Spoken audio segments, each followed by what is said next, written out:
My Lords, if I can start Bundle 5, Tab 3, page 1416.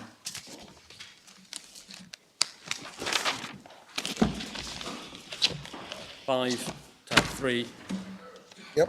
1416. Yep. It's paragraphs 5.3, 5.4 of the Jackson report, simply to evidence the fact that Lord Justice Jackson was aware that the pilot scheme for cost management in defamation was already up and running. Yes. And 5.4, he made the point it was impossible for him 6 months into the running of that pilot to have any useful information. So it should be kept under review with a view to seeing what developed. Within the same bundle, and what I'm doing is I'm going to take your lordships to the various sources that found their way into the MGN v UK judgment and make some points on them, which I'll come back to when analysing the quality of that judgment. It's at tab 5 in the same bundle. It's the Committee Culture, Media and Sport report, starting on page 1467 at tab 5. Thank you. It's under the general heading of conditional fee agreements. Yes. And can I just take your lordships to paragraph 291? Yes, you can. In which it refers to the evidence that was given by Mr. Price about work done for defendants in defamation and privacy cases where those people would not otherwise have representation. Although it said overwhelmingly CFAs are a resource for claimants. Not least because most lawyers dislike risk, and it's long been the case that most cases in publication proceedings are won by claimants. I'm not going to read subsequent paragraphs that later appear in the MGN judgment, but can I take your lordships to paragraph 294, which is important. In the matter of success fees, the argument is made they need to be high to compensate for the risks run by lawyers. They need relatively high fees in cases they win to balance the fees that are unpaid in cases they lose. This view is not, however, supported by the data available on the outcome of cases of this kind. This data suggests that CFA-funded parties win the vast majority of their cases, and there is a footnote to the data upon which the committee is relying. That footnote is to the survey that I took your lordships to yesterday in the Jackson report. It was a survey of cases that had been won. It was not a survey of cases that had been brought and then adjudicated upon with some winning and some losing. It's a flawed reference to data.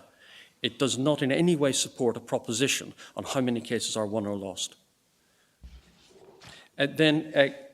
Can I take your lordships over the page? It's a matter of interest, Mr. McCall. Does this have figures for the number of defamation writs issued each year? Not in that source. I'm going to take your lordship to a source where there's information, better information on that sort of thing, my lord. Over the page 1469, paragraphs 297 to 300, which I shall short read. 297 again refers to Mr. Price. 298 is important. Lord Justice Jackson told us that the calculation of victories against defeats was not a simple one. Clear body of evidence which suggests that overall successes may be bringing too great a benefit to the claimant side, but one has to approach the evidence with caution, because claimant solicitors have made the point to me that when a single case is lost, the cost, if that action has gone all the way to trial, for example, may be enormous, and they may need the success fees on a substantial number of won cases in order to cover all their outlay on the lost cases. It's a fairly self-evident point when one considers it. We asked Lord Justice Jackson for his estimate of the number of cases which needed to be won in order to cover the cost of a lost case.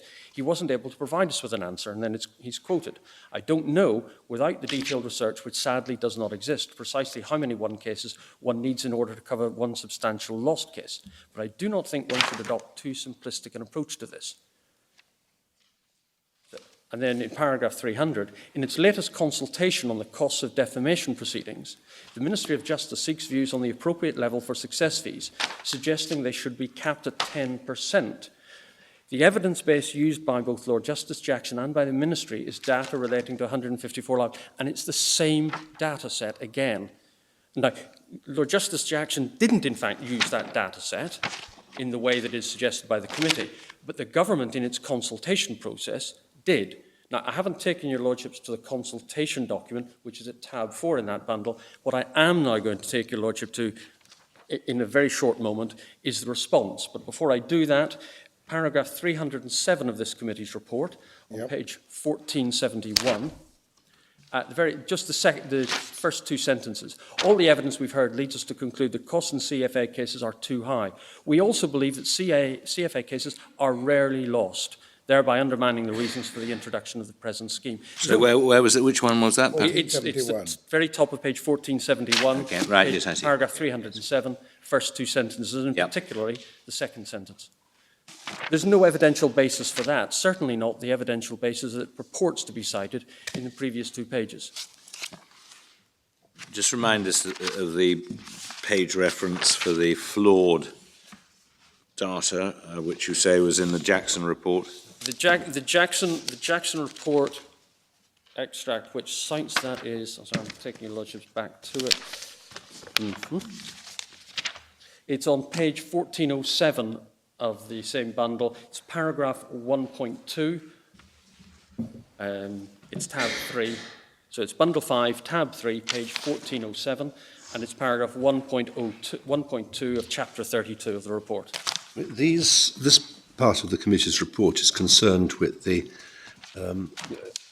likelihood of success in litigation generally funded by CFAs.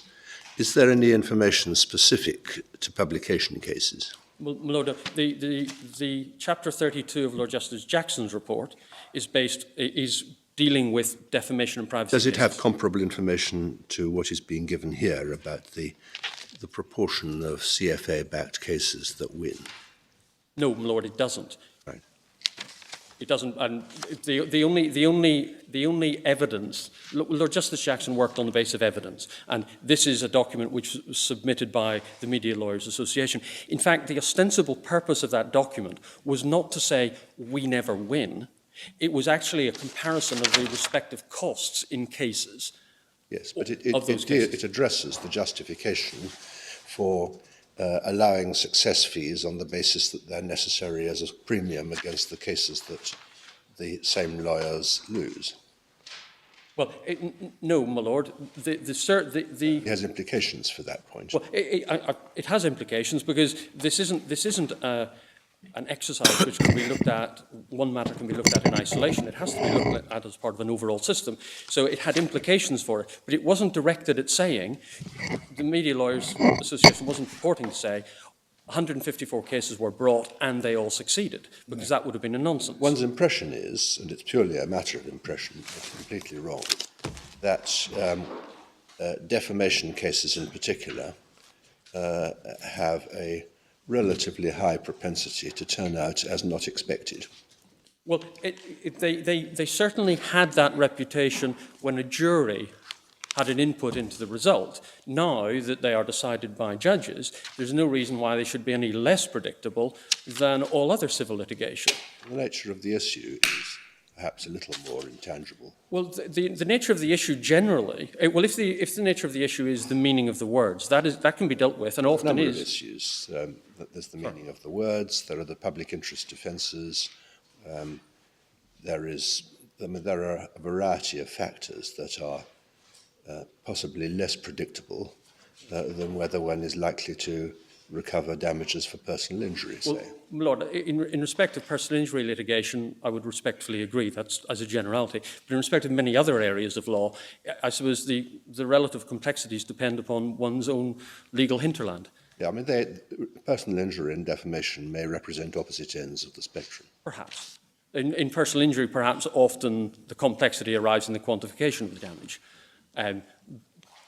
So the data set that was provided for a slightly different purpose, albeit factoring into the overall purpose. But what the committee has done is take it and use it as an indication that cases are never lost. And as we shall see... Can I just go back to the raw material, Mr. Certainly. Sorry, it's my fault. I'm just a bit behind. 1407 is Lord Justice Jackson's report. Of his data, as I understand it, you have no criticism. Well, Or have you? Sorry, of the data in that he refers to there? At 1407, No, yes. I don't have any criticism of that data, but my observation on that data is, as is made clear, it is not data which purports to address the question of the likelihood of success. Proportion of success, no. It wasn't meant to address that at all. Is it the Addressing the same? relationship between damages and costs. Yes, in cases which were run on CFAs and cases which weren't run on So CFAs. it wasn't addressing the point that the Parliamentary Committee have thought it was. And in due course, as I will hopefully persuade your lordships, the European Court actually fell into the same error. Right. And is it the same data set that is referred to in note 261 on 1467? Yes. It is. Yes, because it refers to the same appendix. Yes. Yeah. It is. And if I can then take your lordships to the next source, it's in the same bundle, it's tab 7. It's the responses to the consultation on the proposal that success fees be capped at 10%. Yep. And there was a short period of consultation. Page 1494, the third substantive paragraph on that page summarises the response of those respondents who objected to the proposal, that reducing the maximum success fee in defamation to 10% would have a severe impact on access to justice, would be uneconomical for lawyers to take on all but the most cast-iron cases with this level of success fee. Then, at the bottom of the page, the majority of these respondents were critical of the evidence on which the consultation and the proposal were based. They argued that the data provided by the MLA was a self-selected sample which was too small, not representative, and did not include any cases which were abandoned or failed pre-proceedings. Many respondents suggested the data should have been sought from the claimant side as well as media defendants. Respondents also pointed out that the data did not include any evidence about the level of success fees applied in each case. I'm not going to go into any more detail. Your lordships can read on through page 1495 if your lordships wish. But towards the end of that substantive paragraph on 1495, some respondents provided evidence that they had written off millions of pounds from unsuccessful cases over the past few years. Some respondents also pointed out that the success fee they charge is rarely, if ever, the fee they receive, since costs are usually negotiated or assessed downwards on assessment. And there is no evidence of lawyers receiving excess profits from CFAs. So there's some evidence of substantial sums of money having been written off by lawyers in this field. Then, if I take your lordships to page 1497,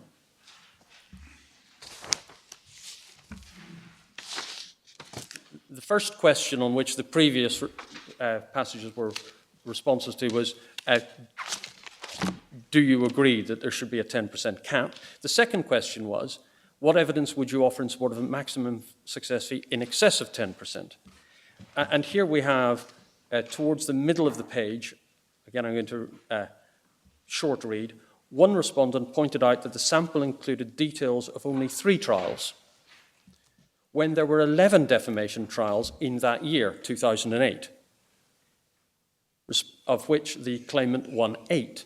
So it's obvious on that basis that the data set provided by the MLA was incomplete, but it didn't purport to be complete, but it showed that there were 11 trials, 8 of which were successful.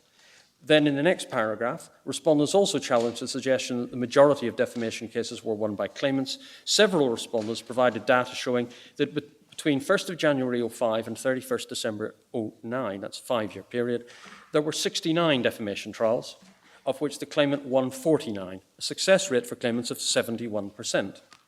Using the Reddy-Reckner calculation, this rate of success would require an average success fee for claimant lawyers of 43% in order to achieve cost neutrality if all the cases were conducted under CFAs. That, of course, ignores the issue that Lord Justice Jackson was asked to comment on by the committee, namely, if you lose a case at trial, there's a disproportionate loss. So, in answer to my Lord Hughes's question, that's as good as data gets that is in the bundles before your lordships. In terms Trials, not writs. No, that's trial. That's trial. There's a heavy element of settlement. Well, there will be, yes. There will be a heavy element of settlement.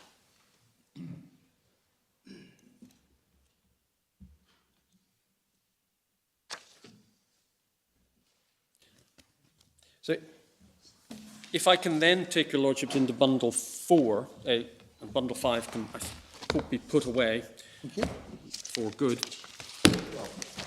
Good as far as you're concerned. Yep. Bundle 4, yep. Bundle 4, and it's tab 33. Just to draw out a couple of points from the debate in the House of Lords on these regulations, which Mr. Price didn't take your lordships to. Sure. I'm going to hold to my promise made yesterday afternoon. On page 1339, bundle 4, tab 33, page 1339, column 1155, your lordships will see Lord Martin of Springburn. Where did the figure of 10% come from? This is the cap. Did the Lord Chancellor not consider 30% or 25%? Where was this 10% plucked from? The answer is in the facing column, final paragraph. There's an intervention in the meantime by Lord Wolfe. But the answer is, regarding the questions that I've been asked, as to the 10%, our consultation paper referred to the data presented to Sir Rupert. The 10% proposal was made against the background of the sample used in the Jackson Review. The sample was of 154 cases, etc., etc. So we have the 10% cap being justified by the proposing minister based on data which doesn't purport to address the chances of success. Can I then, before leaving bundle 4, take your lordships to page 1343? It's the same debate. Your lordships have heard from Mr. Price that Lord Scott described the proposal as ridiculous. Here on columns 1163 and 64, we have Lord Thomas of Gresford. 1/3 of the way down column 1164, he describes the solution that the government have hit upon as utterly unthinking. And at the bottom of that page refers to the evidence of David Price. It was referred to in the committee's report, but this is some of what he actually said. I hope that any reforms to CFA will not hinder representation to defendants, commercially very risky to do defendant work. If your reforms make it both risky and unremunerative, the result is likely that we'll have to stop acting for defendants, which will mean many will have no access to justice. No doubt legal aid is out of the question. In some cases, will go bankrupt, even though what they have said is true, comment, or privileged, just because they can't afford to fight. Then he went on, most of our defendant clients are not the very poor. They are ordinary people who find themselves dragged into a defamation claim over something that they have said or written, which may well be substantially true or privileged. They may have some equity in their home, but in practical terms cannot justify the high expense of funding the defence of a High Court defamation or privacy action. Lord, the 10% doesn't help them at all. No. They're defendants. Well, absolutely, it doesn't, because they've got nothing to fund the uplift. Right. And nothing with which to pay the insurance premium either, if the insurance premium ceases to be self-insuring. Point we may come to later. Can I just make clear as well that what your lordships don't have in the bundles is the debate in the House of Commons, because of course in the way that things are done in the House of Lords there was a motion of regret, but in the end it was withdrawn, so the draft order passed in the upper house. In the Commons Committee things weren't quite so civilised, and it was put to a vote and it was defeated by a vote of 9 votes to 5. So it's not right for the European Court in due course to simply say this proposal wasn't maintained because of the forthcoming election. Sorry, what proposal are we talking about now? The order, the 10% cap, it passed in the House of Lords because the motion of regret was withdrawn. In the House of Commons Committee, it was pressed to a vote and it was defeated by 9 votes to 5. So Parliament has made a decision that that system was a worse system than the one that was then in place. It isn't the case that Parliament simply didn't do anything. Can I now take your lordships to the decision in MGN and UK? Yes, you can. And hopefully explain why I've taken some little time with those materials. It's bundle 12, and we start at tab 1. Yes. And page 4,799.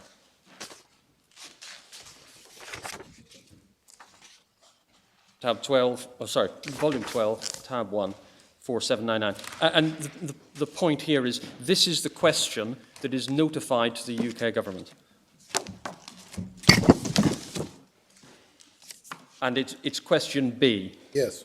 Did the award of costs, including necessity, constitute disproportionate interference with the applicant's right to freedom of expression? The question is not notified in terms that there is a challenge to the scheme as a whole.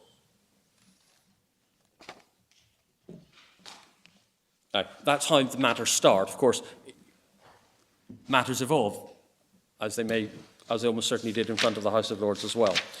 Can I then take your lordships to tab 3 in the bundle, which is the substantive decision, and start briefly at page 4,813.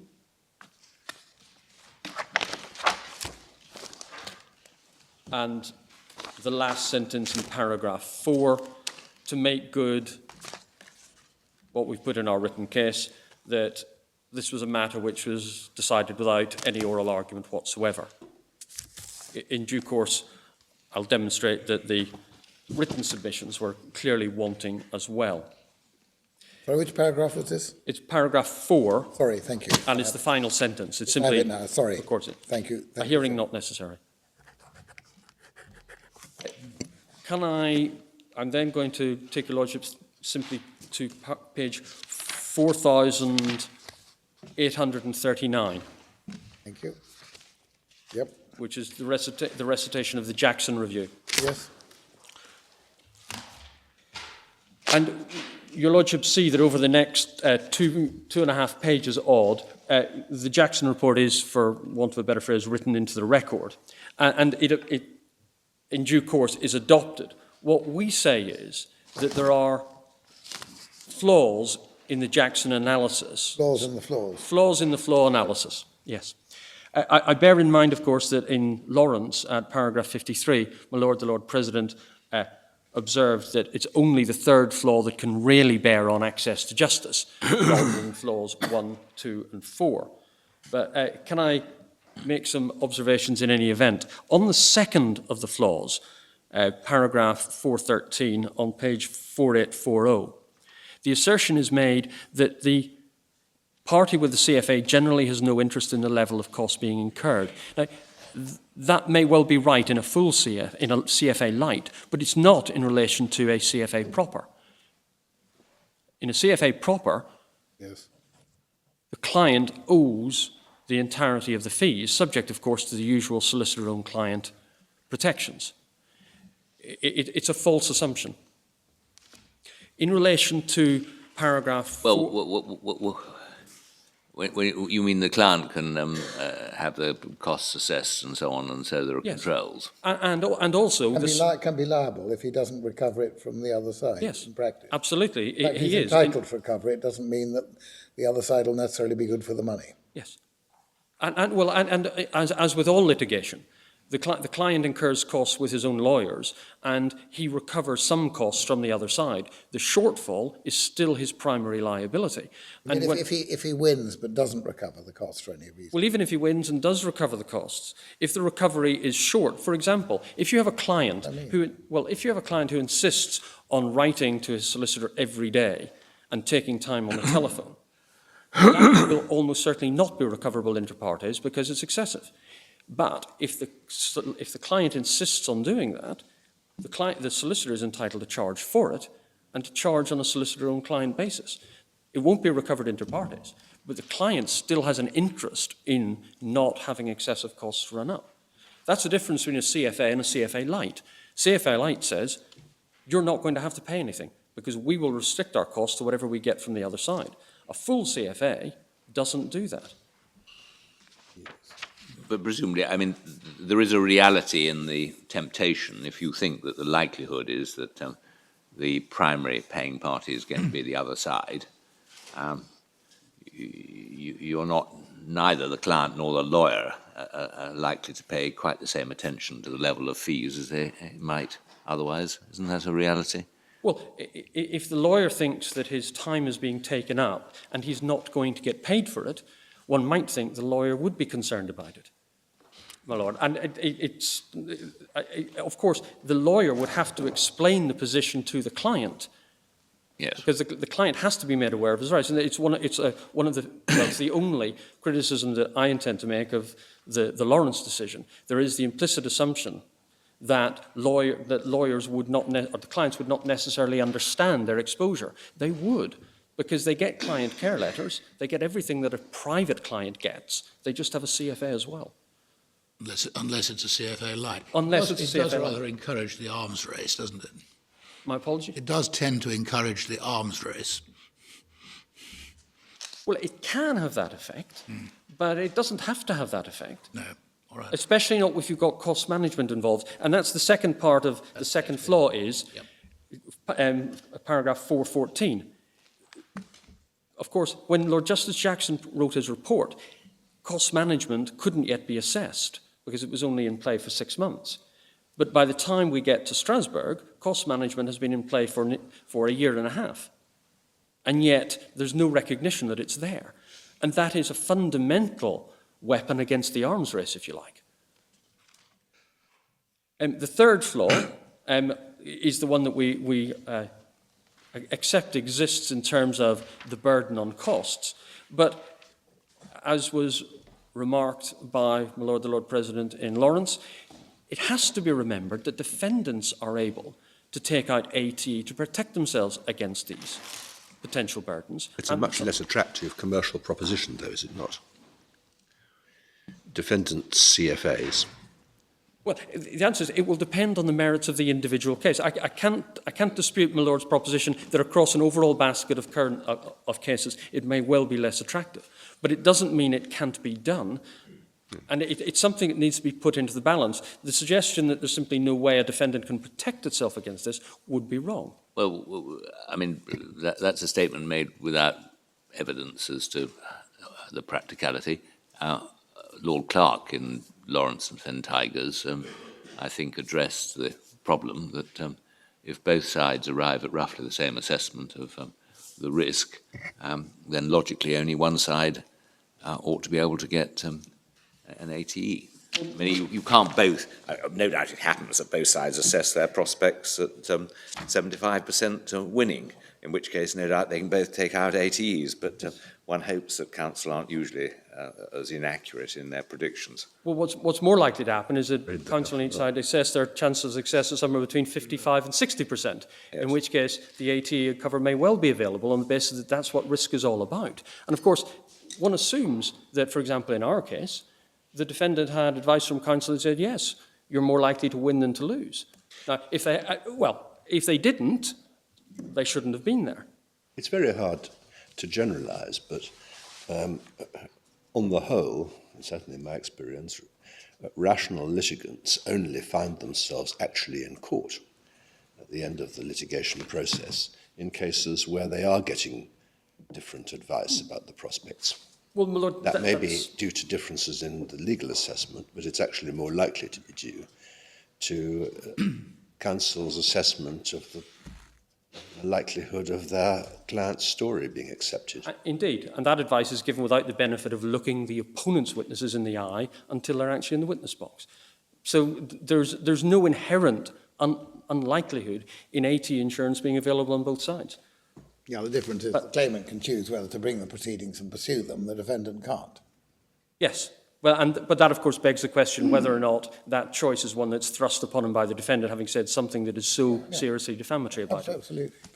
But yes, I can't deny that the claimant has that choice, although it might be said the defendant has the choice to avoid that by making a sensible settlement before the proceedings. Yes. But it's not an easy question. Do we have any statistics on this? No. Either way. Well, certainly not in the bundle, and I'm not aware of any statistics that do exist. It may be There that must be the companies which fund this sort of litigation must have actually a wealth of information. Yes. Well, this is an issue that bedevils this whole area. There must be a lot of people who have a lot of information that could assist in sorting this out. But that was one of Lord Justice Jackson's problems. But nobody seems very keen. Well, nobody the seems very trouble is keen to be. because disclosure. There's no obligation of disclosure to Lord Justice Jackson or to us. So either there's no disclosure, or you suspect that the disclosure is partial, not dishonest, but partial. No. But I mean, your essential point is that as a matter of principle, ATE insurance is available for a defendant as it's available for a claimant. Yes, and it has been used in publication cases. Yeah, yeah. You would accept, presumably, that the existence of a success fee and ATE insurance is likely to make the cost of settlement more expensive than it would otherwise be, because you are buying, for a given level of risk, you are buying off a much greater potential liability and costs. Yes. That's... Well, as anybody knows who's been involved in litigation, the point comes where costs in many proceedings are what the case is about. Yeah. And yes. Because ATE and success fee increases the costs, it makes it more difficult to settle and more expensive to settle. My Lord, that's undoubtedly true. But you say the that... point, Would you accept that that's also a much greater risk in defamation? Because defamation is an area where costs, even base costs, habitually exceed the amount of damages, at any rate since juries and now judges started taking a more realistic view about what damages were appropriate in a reputation case. I wouldn't accept that it's any greater in defamation cases for that reason, because of course what's often at stake, and what appears to have been at stake in our case, was a point of principle.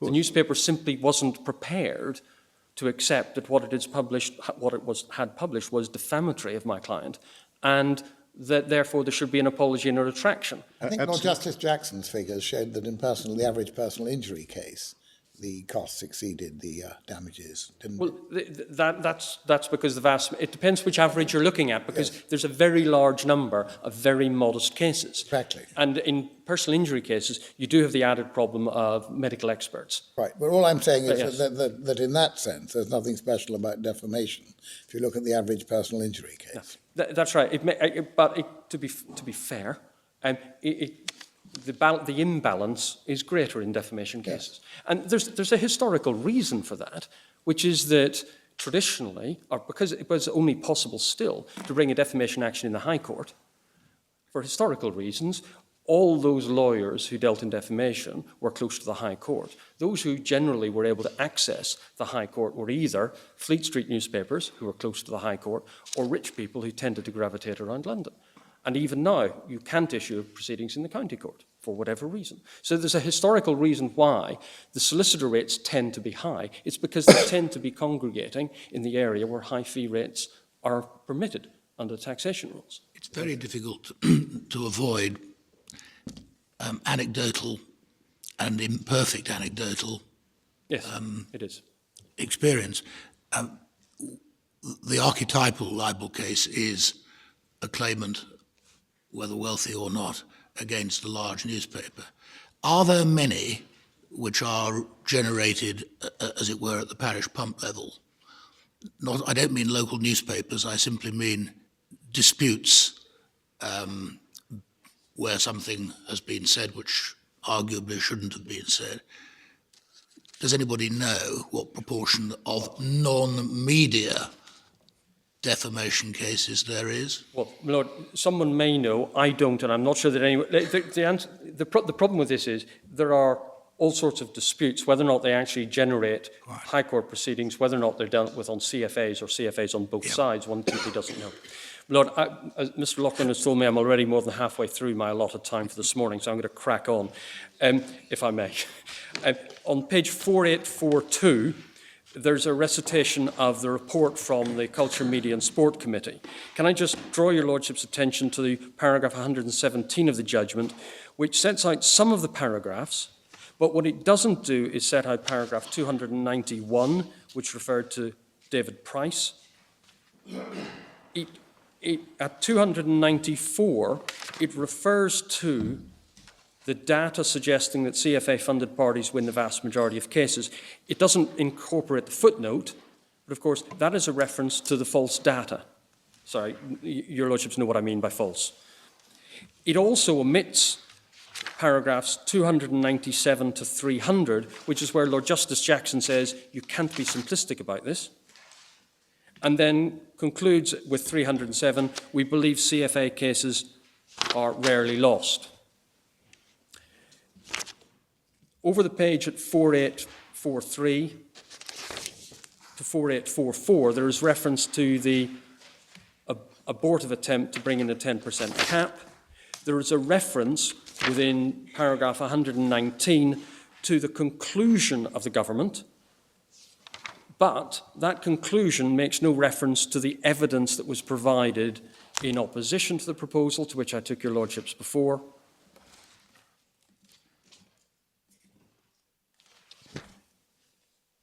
And so is entirely unbalanced. And then in paragraph 120, the curious phrase is used, the proposal was not maintained during the run-up to the general election, when in fact it was voted down for cogent reasons, whether or not one agrees with them or not. There was a conscious decision. Lord, skipping forward to the government's observations at 4854. On this, myself and Mr. Miller are in complete agreement. It is clear that the government did not argue this case as well as it should have done. That was 481. 4854 is the page. It's paragraph 169 of the judgment. Yes, right. And if your lordship see the second sentence, moreover, that's the applicant, did not object in the domestic courts to the use of CFAs to costs following the event or to a cost order including a lower level success fee. So at least that point was put in front of the court by the government.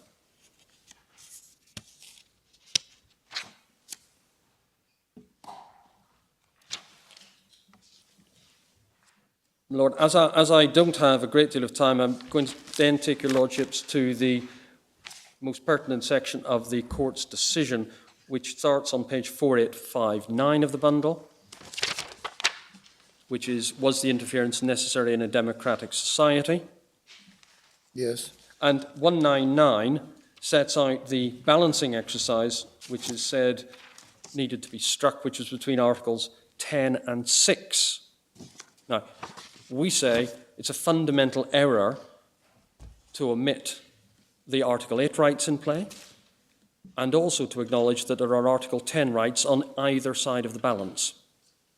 The distinction that Mr. Miller draws between a horizontal effect and vertical effect, it's a distinction without any difference whatsoever. Because although the government may be imposing a system from above on the vertical basis, it's doing so in order to balance various rights which take effect on a horizontal level. So there is no difference whatsoever.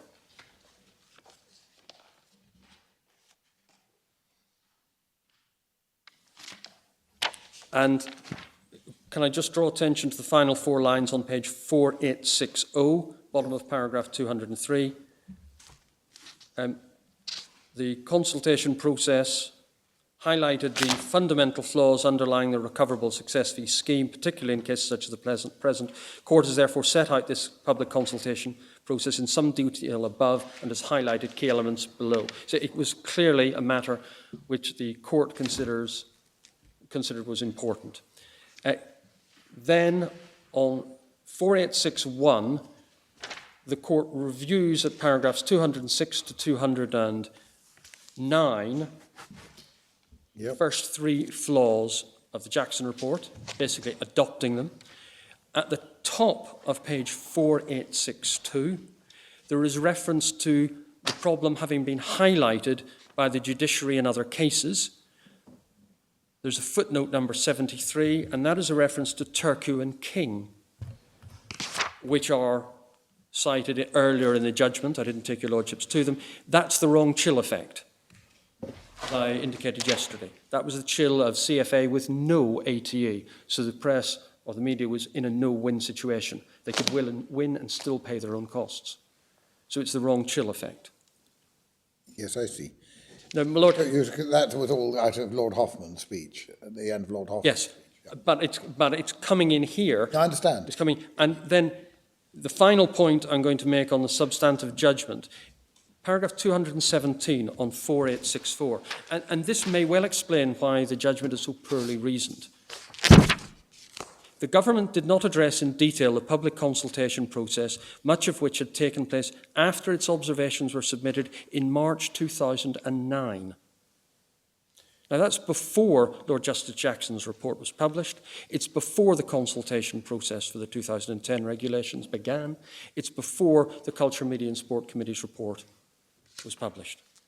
In effect, it appears that the United Kingdom government didn't actually make any observations whatsoever on any of those matters, which were clearly considered fundamental by the court to its decision. We don't have a copy. I see that right what you took us to, this was argued in writing. Yes. We don't have copies of the argument. We don't. But what we do have... Well, we have this, yes. We have this. No, I understand. And, yeah, so it appears that Lord Justice Jackson's report has simply gone in and has been read. Parts of it have been extracted and they have been relied on. You referred us a few minutes ago to the question Yes. as originally posed and suggested, maybe I misunderstood you, that in some ways in the course of the proceedings before the Strasbourg court, the nature of the question had changed. Have I misunderstood you? No, only slightly. I said it may have changed. We simply don't know, because the reason I say that is I'm well aware that having cake and eating cake and having it too is something I can't be accused of in the light of the way I put it in the written case. In the House of Lords, it was a narrow question and the judgment is wide. Here, the question is narrow and the judgment may or may not be wide as well. But it's clear from however inadequately it may have been done, the UK government did seek to defend the scheme as a whole. Yes. I mean, the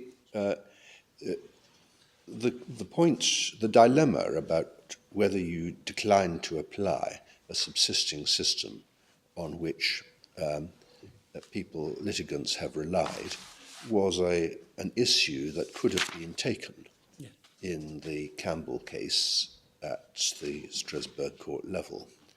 But as far as I can see from the judgment, it wasn't. Is that also your impression? Well, that's my impression, yes. Yes. So they don't, in fact, address what one would think was the critical question when you come to apply, to ask yourself whether the scheme should be applied to this particular case. Namely, what does one do about an existing system which is, so to speak, retrospectively declared to be unlawful after people have started relying on it? There are many issues which do not appear to have been investigated or challenged, and that, my lord, seems to be one of them. Yes. So what we say is this should be regarded as a decision on its facts. And, and you would say on its argument. Yes. Well, yes, we say it's a factual decision, but if your lordship say no, it is actually a decision that says the scheme is unlawful or incompatible. Your lordship should decline to follow it because it is poorly reasoned because of the nature of the process that led to its result. Well, you say if it's a decision on the scheme as a whole, but if it isn't, what do you say about the second paragraph of 217? Well, my lord, I say that suffers from a looseness of logic. No, I'm sorry. What you say, I'm not asking about logic and the reasoning and the arguments, but you said if it's a decision on the scheme as a whole. And what I'm asking you about is if you say it isn't a decision on the scheme as a whole, if that is part of your argument, then what do you say about the second paragraph of 217? Well, my lord, what I meant by looseness of logic is it's something that's in there that doesn't need to be in there to get to the result that they arrived at. I thought that your submission was that this was effectively a decision of the scheme on the scheme as a whole, and not a decision on the impact of its application on these particular parties. Well, I think in 218 it is. In 218, there's a decision that there has been a violation of MGN's rights. On the face of it, that's quite clear. 217 is saying the scheme is defective. Yeah. 218 is saying and. Well, my lord, I say that 217 shouldn't be in there, doesn't need to be in there, and therefore it's effectively over there. But my lord, I don't have enough time to argue that, bearing in mind your lordships have the point, and it may not matter. We have the point, and we bear in mind that no decision of the Strasbourg Court is binding on us anyway. Or binding on itself. No, well, they can look after themselves. Yes, my lord. On the facts, we say that the facts of that case are entirely different to the facts of this case. Well, that's self-evident, but there are principled issues. I understand. And we've set those out in the statement of case, our written case, at paragraph 42. Thank you. And, my lord, what I'm now going to do with my remaining minutes, I'm going to return to my written case and develop some points from there. And if I could ask your lordships, first of all, to turn to 647 in bundle 2, tab 6.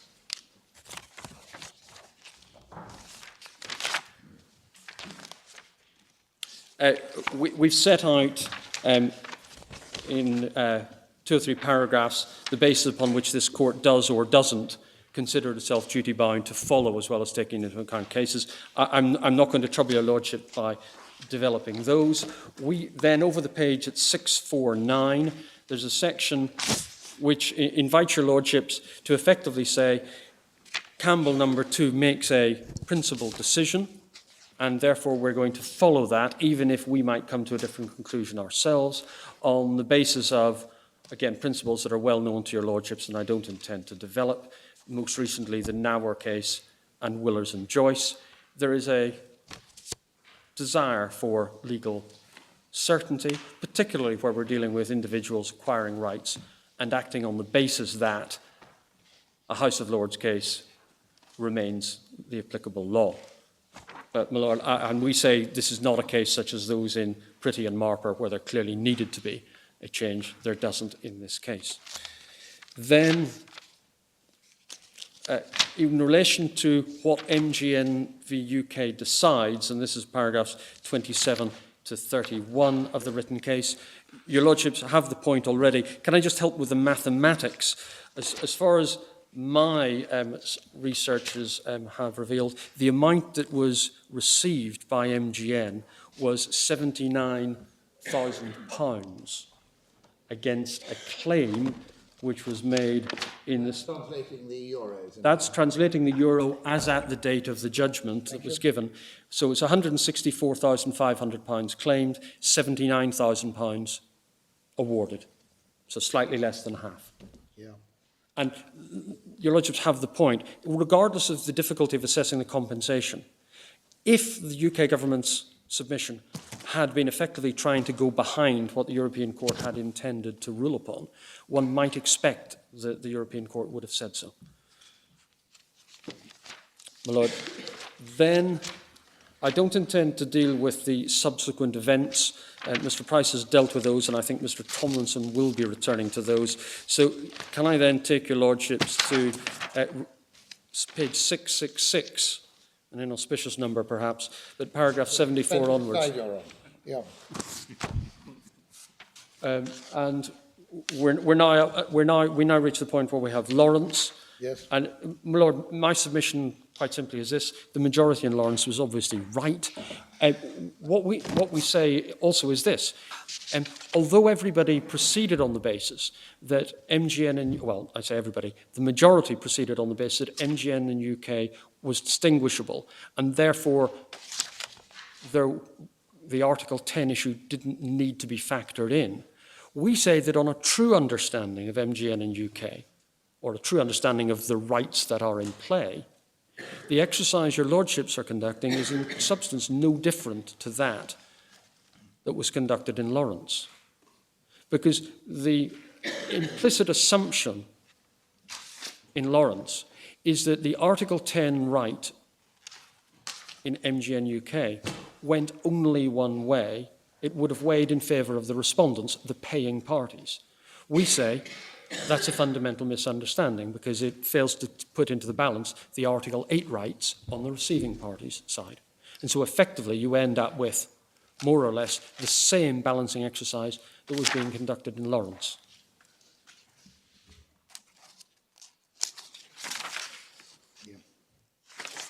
It's fair to say that I think my Lord Mance, in his judgment in Lawrence was slightly less persuaded by the distinction between the Article 10 and the Article 6 right.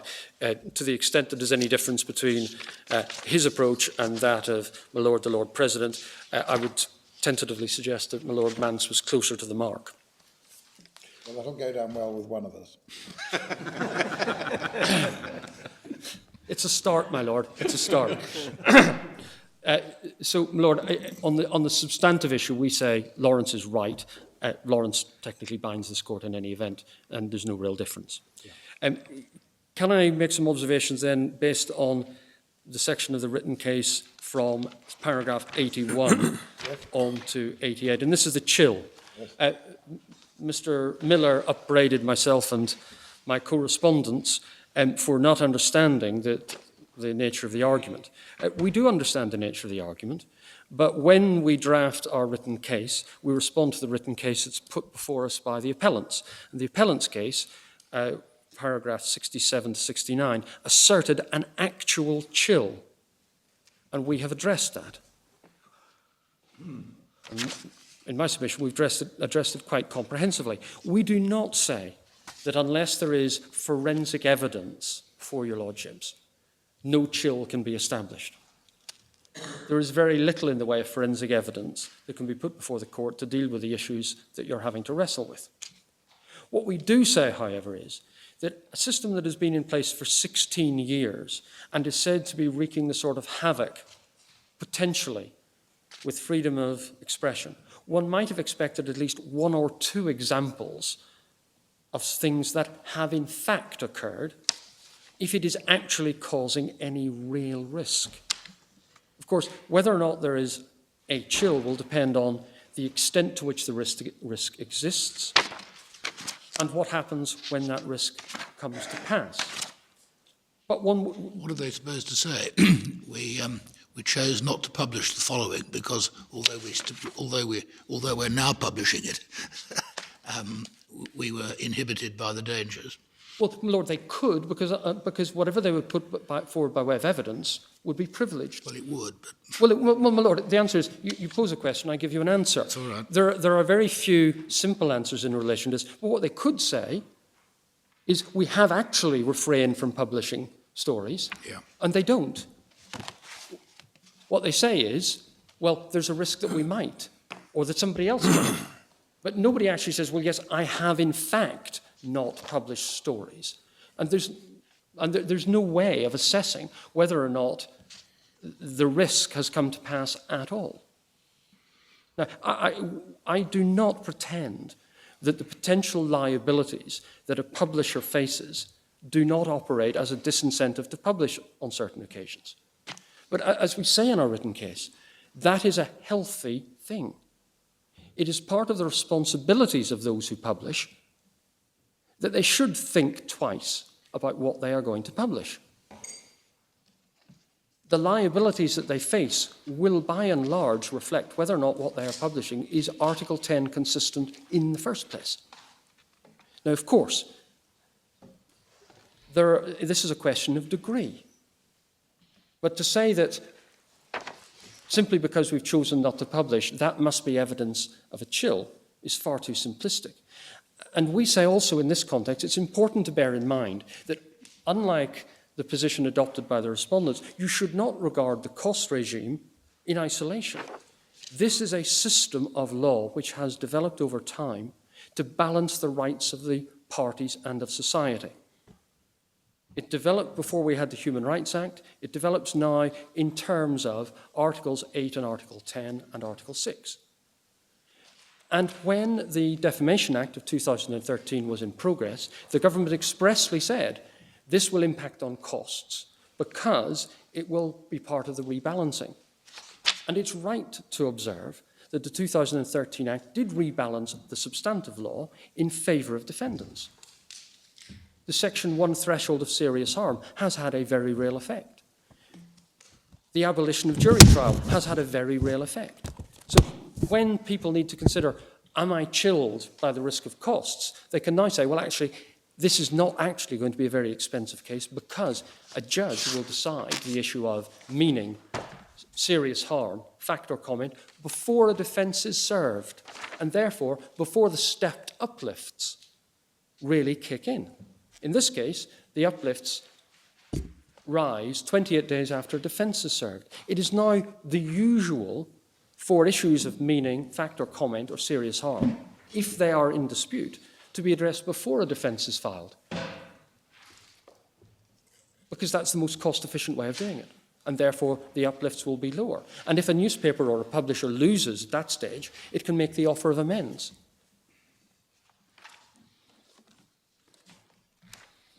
So we say the chill factor is seriously overestimated and overstated. And at the bottom of page 670 and the top of the succeeding page, we've extracted the text of a letter which was put in evidence to the committee. Newspapers are more than happy, when it suits them, to play the card of massive resources. Lord, it's page 670. Yes, I got it, yeah. Yeah. And there's something to the same effect, I think, in the flood correspondence. We have nothing as explicit in our correspondence, but it doesn't need to be. If you receive a straight bat response from a national newspaper, you know that behind that bat there are enormous resources waiting to take you on. Paragraph 89 deals with 89 to 95, deals with the difference between the success fee and the ATE premium. I confess, this distinction hadn't occurred to either of the parties in my case until we appeared before Mr. Justice Mitting and he pointed it out to us. We say there is a valid distinction because the ATE premium is far more focused. Is what? Is far more focused. Yes. It's a remedy, or it's an expense borne to provide protection to the individual claimant. And we say that is a significant difference between this and a success fee. There is no doubt that lying behind the insurance premium, there will be a basket of cases. But in terms of the directness of the expense and the remedy, it's nowhere near as difficult to bring home as the argument that says the success fee will be used by the lawyers to fund other claimants. It is a direct remedy, and the defendant does have the ability to influence it. And in our case, the defendant chose to do so by agreeing not to seek further costs when it launched its appeal to the Court of Appeal, thereby ensuring that no further premium was incurred by us to protect the claimant. Remedy, reasonable expectation. The submissions made by the appellants in this case, essentially reflect those made by Mr. McCracken, I think it was, in the Lawrence case. Yes. And they were rejected, in my submission, rightly so. The hypothesis that, well, the lawyers simply won't bother to enforce is in no way a satisfactory way to approach this. This has been a regime, a scheme, which has been in operation for 15 years. There has been no attempt to challenge it until the present cases were brought.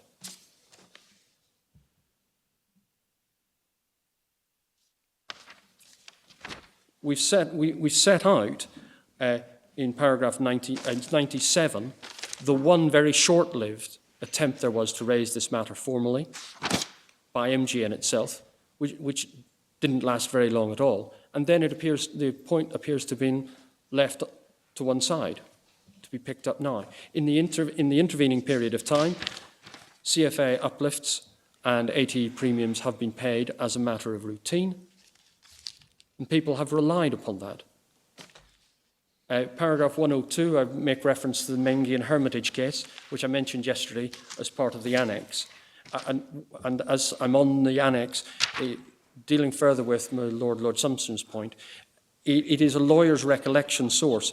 An earlier iteration of that schedule was before Mr. Justice Mitting, so it's not something that's been sprung on the other parties with our written case. It's been in circulation for the better part of a year. At MGN Hermitage, Mr. Justice Tugendhat awarded security for costs for the entirety of the uplifts. Had he thought they were Article 10 non-compliant, he would clearly not have done so. And we do rely upon what was said by Mr. Nicklin, QC, on behalf of Mirror Group in what are now the Frost appeals, Whether or not it amounts to estoppel, he did accept in front of Mr. Justice Mann, I think Mr. Justice Mann said, albeit somewhat ruefully, that they were entitled to claim their uplifts. And we say that reflects the approach that was taken by media organisations over time. And two final points.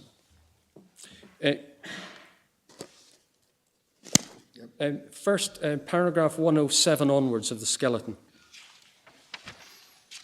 I've set out at 107 the relevant provisions of paragraphs 11.8 and 11.10. And the reason I do it is this. Yeah.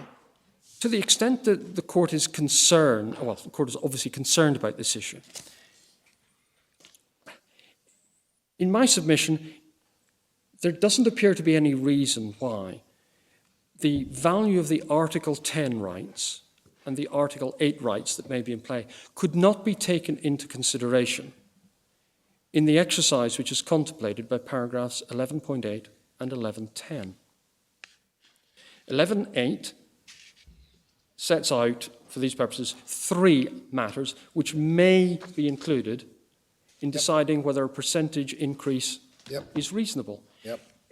I simply put forward the proposition that in a case of real public interest, where a publisher narrowly fails to justify or to show that the publication is compliant with Article 10, there is an argument for saying that the rigour of the scheme can be mitigated by reducing the success fee on that account alone. Yes, I understand. It's reasonable and it may include, and the same point applies to 11.10. Yes, it does. And it's not a second bite at the proportionality cherry, because it's different proportionality. Not the part of the proportionality cherry at all, no. No, well, it's a different proportionality cherry. Exactly. Yes. And in my submission, as far as I and others involved in this case are aware, the point has not been argued before. But in my submission, it's clearly there to have been argued if anybody chose to. In this case, Associated Newspapers has chosen not to argue it. And this is the final matter that I want to raise in my submission. It's dealing with some of the figures and the facts we have here. There's no challenge to the reasonableness of the base fees in this case at 633,000. Those are the fees that have been agreed by Associated Newspapers as reasonable. They reflect a 5-year case, which we would say is not far off trench warfare. The chronology to the Statement of Facts and Issues sets out the history of this litigation. It's in tab 3 of bundle 2. No, it's not. It's tab 4 of bundle 2, and it's page 590 onwards. I'm not going to take your lordships through it. You can see what it looks like. Having lost at trial and having been ordered to pay indemnity costs for the last 5 months of the action to that stage, there was then an appeal launched to the Court of Appeal, which in due course was lost, and then the defendant petitioned your lordships. I think Lord Manson Hodge were amongst the 3 justices who declined permission to appeal. Yes. As far as we can tell, to the end of trial, and this is based on costs estimates which appear for your lordship's notes, bundle 13, pages 5537 and 5543. Costs were estimated to be, on our side, 358,000, and on the defendant's side, 337,000. Yeah. By the time the trial had been reached, and this is bundle 2, tab 7, page 828, the claimant's costs estimate had gone up to 430,000. Yep. This is all ex-VAT, and it appears that the defendant's costs were at that stage 365,000 ex-VAT. Yes. There was then the intervening Court of Appeal matter, and we end up with a cost bill agreed at 630, including VAT. These costs, although high, are not exorbitantly high, and they haven't been alleged to be by Associated, nor did they take any effort to challenge the reasonableness of the uplift or of the ATE premium. It's an absolutist position that is taken here. I mean, that goes back to your submission on 11.8 and 11.10, that you could raise Yes. arguments. I mean, it's mixing chalk and cheese, isn't it? I'm not. The 11.8 and 11.10 look to me as if they are requiring an assessment of the viability of the litigation, rather than the nature of the litigation. Well, my lord, The serious defamation case, different reasonable percentage. I don't see how it would work. well, my lord. The answer is, taking the first point, is 11.8A is the risk of the circumstances in which cost fees would be payable might or might not occur. That's the chance of winning under the CFA, however that may be defined. B is the liability for disbursements as you go. C is any other methods of financing the costs.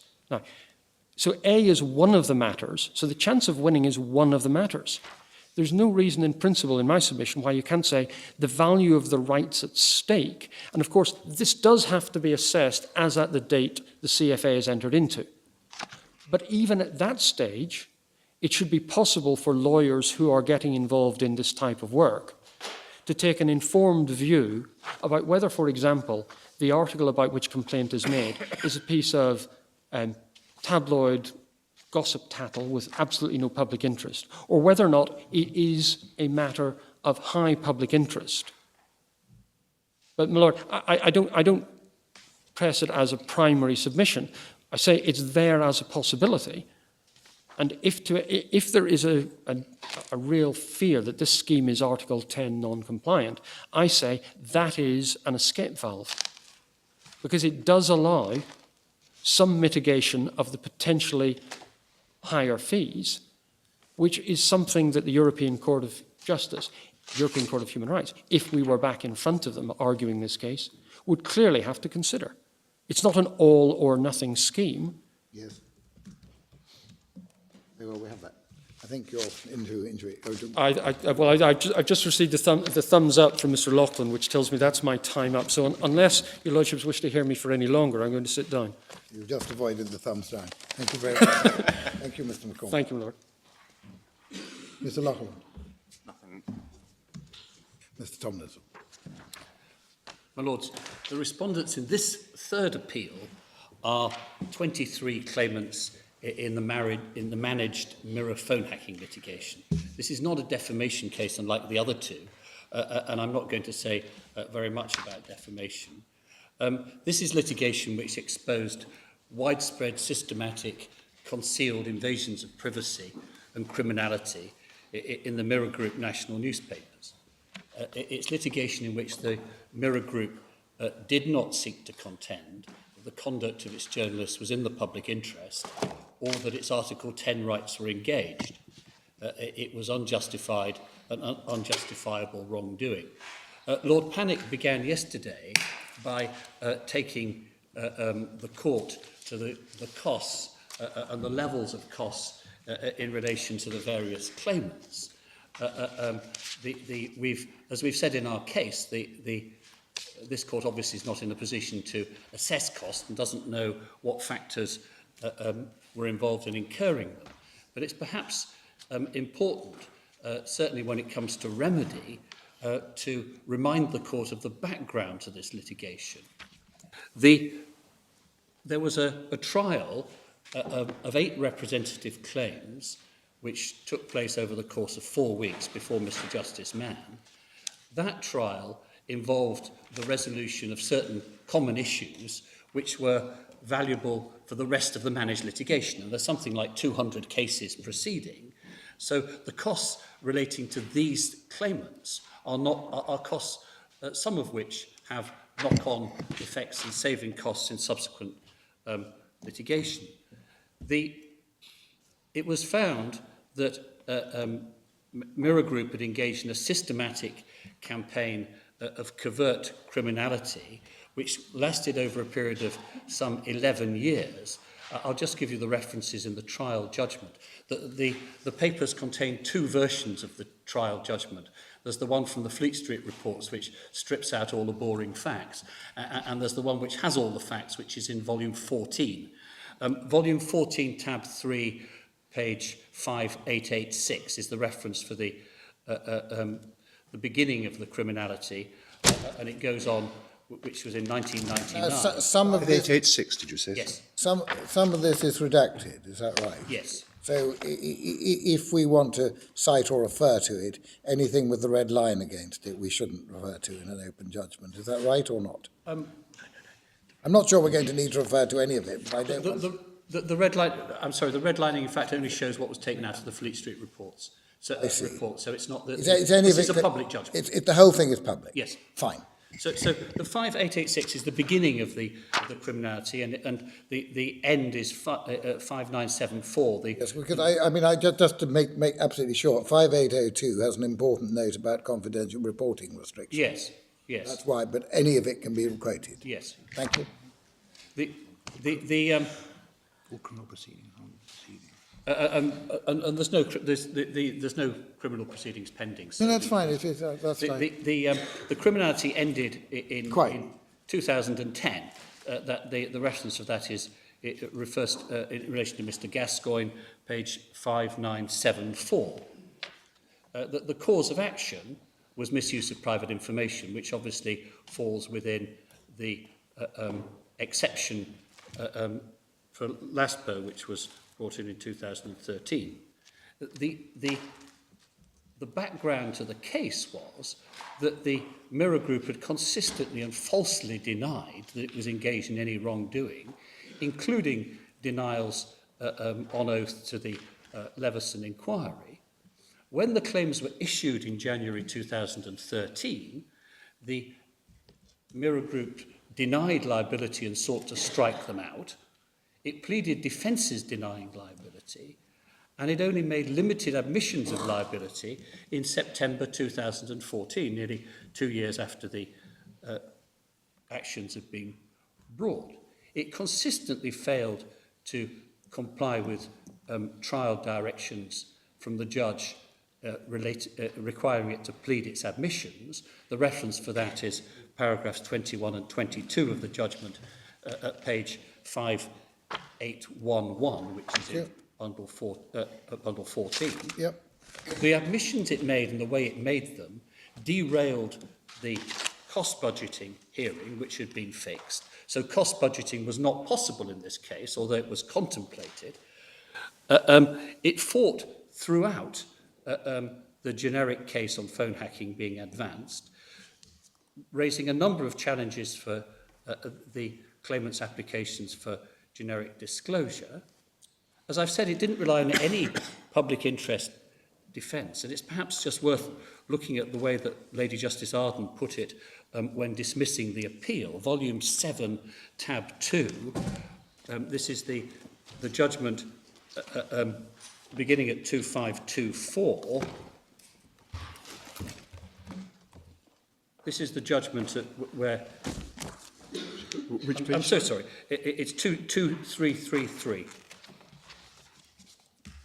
Tab 2. Yes. 2326 is the beginning of the judgment. 2333, yep. And I want you to look at 2356, please. Paragraph 106.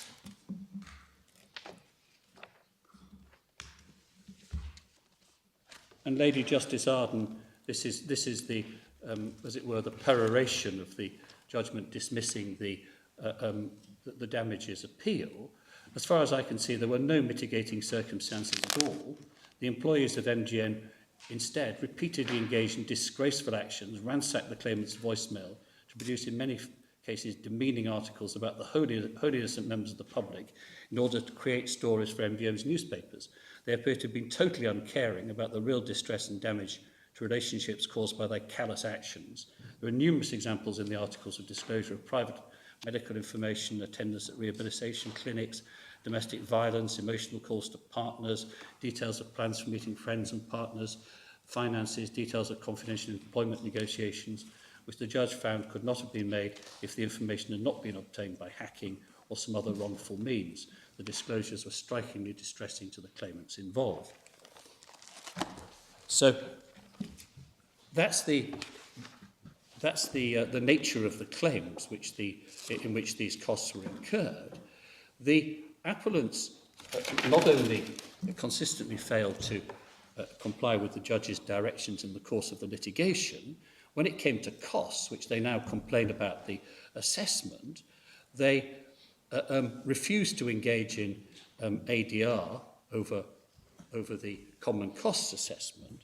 If the court looks at Bundle 10, tab 15, please. At page 4174 is the judgment of the senior cost judge, Master Gordon Saker, and his conclusion at paragraph 27 on page 4180. Yeah. I have no hesitation in concluding the defendant has behaved unreasonably in failing to engage in the process discussing at least the possibility of alternative dispute resolution and mediation. Given the common costs, base costs have been agreed, it seems to me there is no reason for pessimism in the outcome of any mediation. Defendant's conduct unreasonable to a high degree is such as to justify the award of costs on an indemnity basis. So these are the costs, the high level of costs of assessment about which Lord Panic complained yesterday. The position is, these defendants, the high levels of the base costs, the appellant brought it on themselves. They cannot therefore say that on the facts of this case, there's an unjustified interference with their Article 10 rights. They've accepted that their Article 10 rights are not in play. So they've retreated to a position which is, well, let's not look at the facts of this case at all. Let's look at the whole scheme. And the whole scheme is, on a general level, is incompatible. Therefore, we don't have to pay the additional liabilities in this particular case. Of course, that has the great advantage from their point of view of avoiding any focus, so they hope, on the nature of their misconduct in this particular case. Yep. There was a direct and unarguable interference, an admitted interference with the Article 8 rights of the respondents. And the only way the respondents could vindicate those rights in this case was by relying on conditional fee agreements and an AT insurance. I'll give you the reference to the witness statement from the lead solicitors. No need to turn it up. It's at Bundle 13, tab 2, page 5636 to 5637. Now, with that introduction, I want to just make this preliminary point. Mr. McCormick has already dealt with this a short time ago, so I can take it very shortly. The position is that in Lawrence and Fenn Tigers, this court held that the 1999 Act scheme was compatible with the Article 6 rights of claimants and defendants. Now, the court recognised, and of course we recognise, the flaws and imperfections in the system. They're rather neatly summarised in the head note of Lawrence and Fenn Tigers at Bundle 8, tab 6, page 2811. But the court, despite those imperfections and flaws, the court went on to say that this was a rational and coherent scheme for providing access to justice. Now, none of that reasoning is challenged by the appellants in this case. It's noteworthy that none of them engaged with Lawrence and Fenn Tigers at all in substance. But we say it applies, like Mr. McCormick, Mr. Price, we say that the reasoning applies inexorably to these cases as well. We don't accept the way Lord Mans put it yesterday, the scheme is unacceptable. it's not unacceptable, it's imperfect, it doubtless could be improved. But it's a rational and coherent scheme in the circumstances. Now, the appellants say that Article 6 changes everything, that because of the... Article 10. I'm sorry, Article 10 changes everything because of the... It's possible that because of the chilling effect. I don't want to just make two introductory submissions about that. Again, Mr. McCormick has partly covered the ground already, so I can be very brief. The first point is that from time to time, in the course of the submissions the court has heard over the last 2.5 days, the appellants slipped in to a fallacy which was exposed by this court in Ries. Mr. Rampton said at one point that talked about the great power of Article 10 and the overwhelming importance of Article 10. Now, we know and it should be clear to everyone, that Article 10 is an important right, it's important in a democracy, but other rights are important as well. It's important that people can go about their daily lives without having their telephones hacked by journalists. And those rights have to be balanced. Article 10 is not, as was perhaps once thought, a trump card. The other point, again, Mr. McCormick referred to this, but it's an important point to be clear about. Yes, there is a potential chilling effect of this scheme. Lord Mance made the point yesterday. It said, well, it's obvious, isn't it, that you can infer that people are going to be, to some extent, put off by the risk of paying high costs. And that's right. There is obviously a potential chilling effect. But there's a constant slide in the submissions made by these appellants from the potential to the actual. Yesterday, Lord Panic said there's a real impact on freedom of expression. Now, the people who know, the people who have the evidence as to how this impacts on the media are the media themselves. They can say, and it's we don't accept it's unrealistic, that they can say that in X number of cases, the editor decided not to publish something which the editor believed was important because the editor was advised by the in-house lawyer that if they did publish, there's a risk of legal action and the cost could be between $500,000 and $1 million, or whatever it is. There's an experience of 16 years of this scheme. The actual, and why this is important, we say, is because actual chilling effect is a much weightier factor to put into the balance than potential chilling effect. In your particular case, doesn't apply in the other two. We've got to ask ourselves, haven't we, what is it that is being said to have been chilled? Article 10 extends not just to publication, but to the obtaining of information in the Strasbourg jurisprudence. As far as the obtaining of information is concerned, the chilling effect produced by the high costs is surely no greater than the chilling effect of the law which says you can't hack into people's telephones. So that unless there is something contrary to the convention about having a law which prevents journalists from hacking into people's telephones, it's very hard to regard the chilling effect on the collection of information as having any relevance at all. The question really is, how far is this a case about the methods used to obtain the information, and how far is it a case about its publication? All of them, but both aspects were relied upon in the pleadings. Looking at Mr. Justice Mann's judgment, is it possible to form any conclusion about the relative importance of publication and the outrage generated by the intrusion involved in the hacking?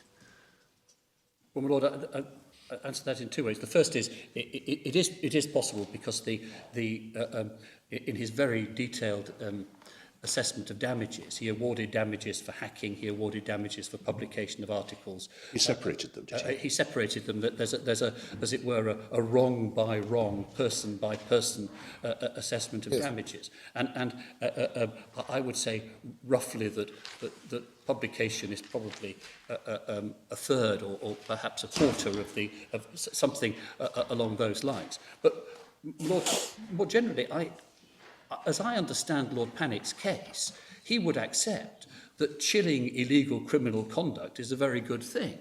And indeed, chilling everything that happened in this case is a good thing.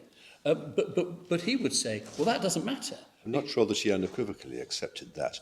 Our discussion about burglary suggested that it may well be that if you claimed the costs of replacing the safe that had been blown up by a journalist, he might have, in some cases, an Article 10 defence. Well, I think in the entertaining discussion about burglary, I think Lord Panic's point was, well, if you burgled corrupt politicians, that you might have an Article 10 defence. But he wasn't saying here there's any burglary of corrupt politicians. He was saying here that it would be the chilling effect. Yes, but here, of this, generally. Yes. The fact that in this case it may not be a runner isn't quite the point. His point is, as put very, very shortly, as I understand it, is, yes, you're right, chilling in this case is fine, but additional liabilities are not, because of the overall scheme which chills Mirror Group newspapers who are shivering in their offices because of the fear of being faced with additional liabilities when they're doing proper public interest stories, whenever that is. Well, I think it's whether or not it's justified here. Your rather colourful description, perhaps somewhat periodically, describes what he's saying, yes. But against, I was talking about the potential chilling effect of the whole scheme, and which, as I've accepted, exists. But against that, on the other side, there are two matters to be taken into account, special to publication cases, not the general matters discussed in Lawrence. The first is the actual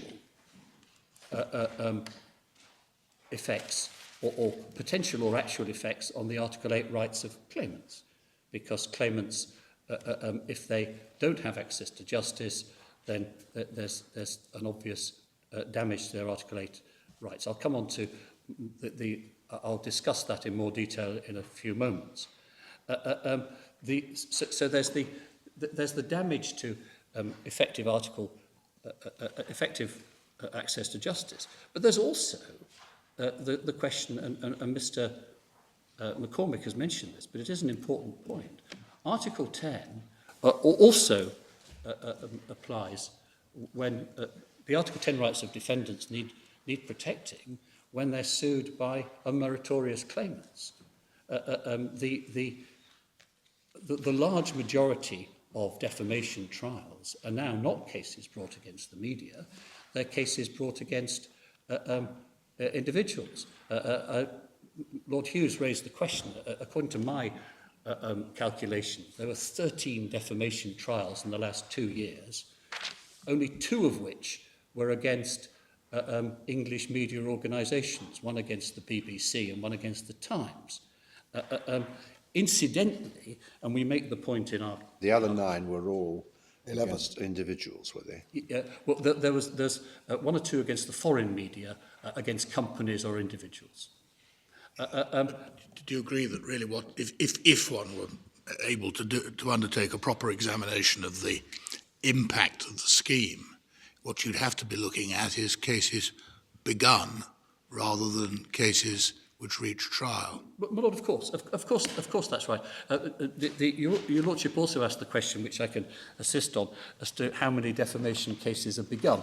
The figures are as well, the figures are kept only for London, for reasons which I wouldn't like to speculate as to why. That over the past, since 2001, the maximum number of defamation claims issued in London in a year is 298, which is in 2009, and the minimum which was last year, was 135.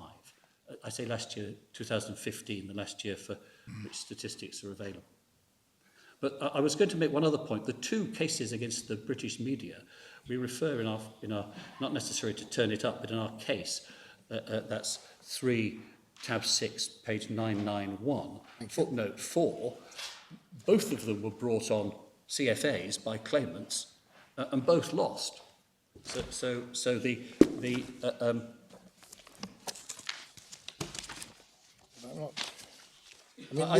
sort of figures prove absolutely nothing, really, don't they? well, they prove only this, that the assertion that claimants on CFAs against the media always win isn't right. Well, they certainly prove that, yes. And that's the only... I can't... it's already been said, there are no reliable statistics available in this Well, I area. mean, one thing that might be interesting to know is the number of proceedings that issue, the proportion of cases that settle, libel cases that have been issued and settle, as opposed to those that fight. Has that changed pre and post the introduction of the CFAs? But even that doesn't tell you much, because defendants might throw their hands in before proceedings have started. I mean, I suspect there's no helpful... I'm not... all you're saying is they don't always win. They don't always win. Okay, And a lot... Of the 13, how many were won by claimants? I can't tell you that off the top of All my you head. can tell us is the It's two... 40, I believe it's 40-something%. So is that 6? I think it's 6 out of 13 from recollection. But if the court's interested, I can give you the precise figures. Again, one doesn't know what to draw from it, but thank you. Having said there's no useful evidence, I'm now asking for the unuseful evidence. Thank you. So, with those introductions, my lords, I'm going to deal with the topics in 4 areas, which correspond, I hope, helpfully to the 4 areas addressed by Lord Panic yesterday. The first being, should the court follow MGM in the UK? Yeah. The second being, the Lord Panic formulated it as, do the MGM and the UK principles apply in the context of this case? Yep. It's not... Yep. Not quite the right way of putting it, but I'll address that issue. Yep. The third is the nature of the remedy, Yep. having regard to legitimate expectations, and the fourth is the estoppel point, which is a wholly distinct and separate. Yes, thank you. The court's already heard the submissions on the effect of the MGM case, and I'm not going to go back on those. But one issue that's perhaps important to deal with concerns the engagement of Article 8, because there's no doubt that the Court of Human Rights didn't take Article 8 into account when it was looking at the balancing exercise. We pointed out in our case that although it refers to the balance in the earlier part of the judgment, when it comes to this part of the judgment, it doesn't do so. Mr. Miller said, I think Mr. Rampton conceded Article 8 was engaged. Mr. Miller said it wasn't, because it was important to distinguish the horizontal applications of Article 8, that is between private persons, from the vertical applications. Now, it's perhaps important just to recollect the way the Court of Human Rights deals with this issue. If one... Bundle 11, tab 4, please.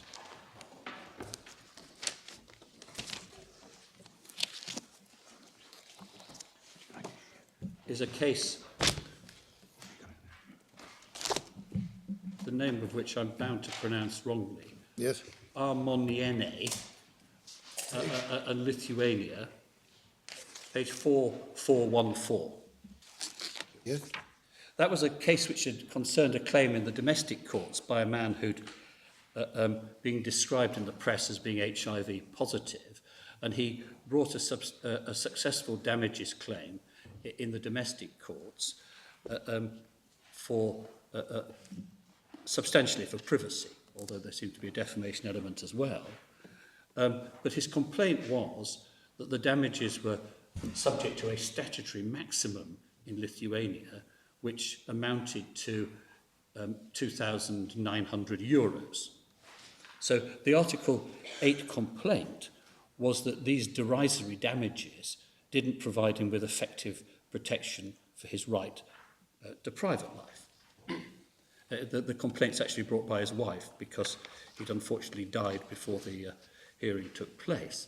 Now, the applicable principles, and this is a very familiar, I'm sure the court has seen this kind of reasoning on many times before, but the court explains how Article 8 applies between private persons, beginning at paragraph 35 on page 4425.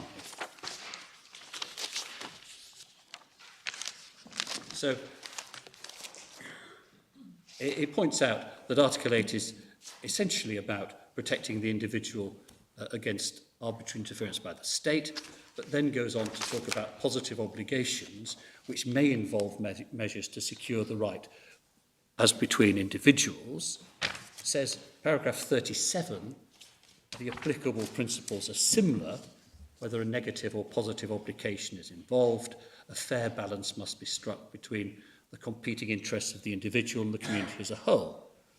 And paragraph 38, the right to respect must be interpreted in a way which guarantees rights that are practical and effective. The court then goes on to conclude that the severe legislative limitations on judicial discretion to award damages fail to provide the applicant with protection which could legitimately have been expected under Article 8. That's paragraph 47, and as a result, there's been a violation. Now, it's through the mechanism of the theory of positive obligation that the Court of Human Rights gets to a right of privacy as between private persons. The state must take steps through its courts to guarantee privacy in that way. It's the same reasoning one finds in von Hanover, Axel Springer, and most recently Kudirk, the classic Article 8, Article 10 balancing cases.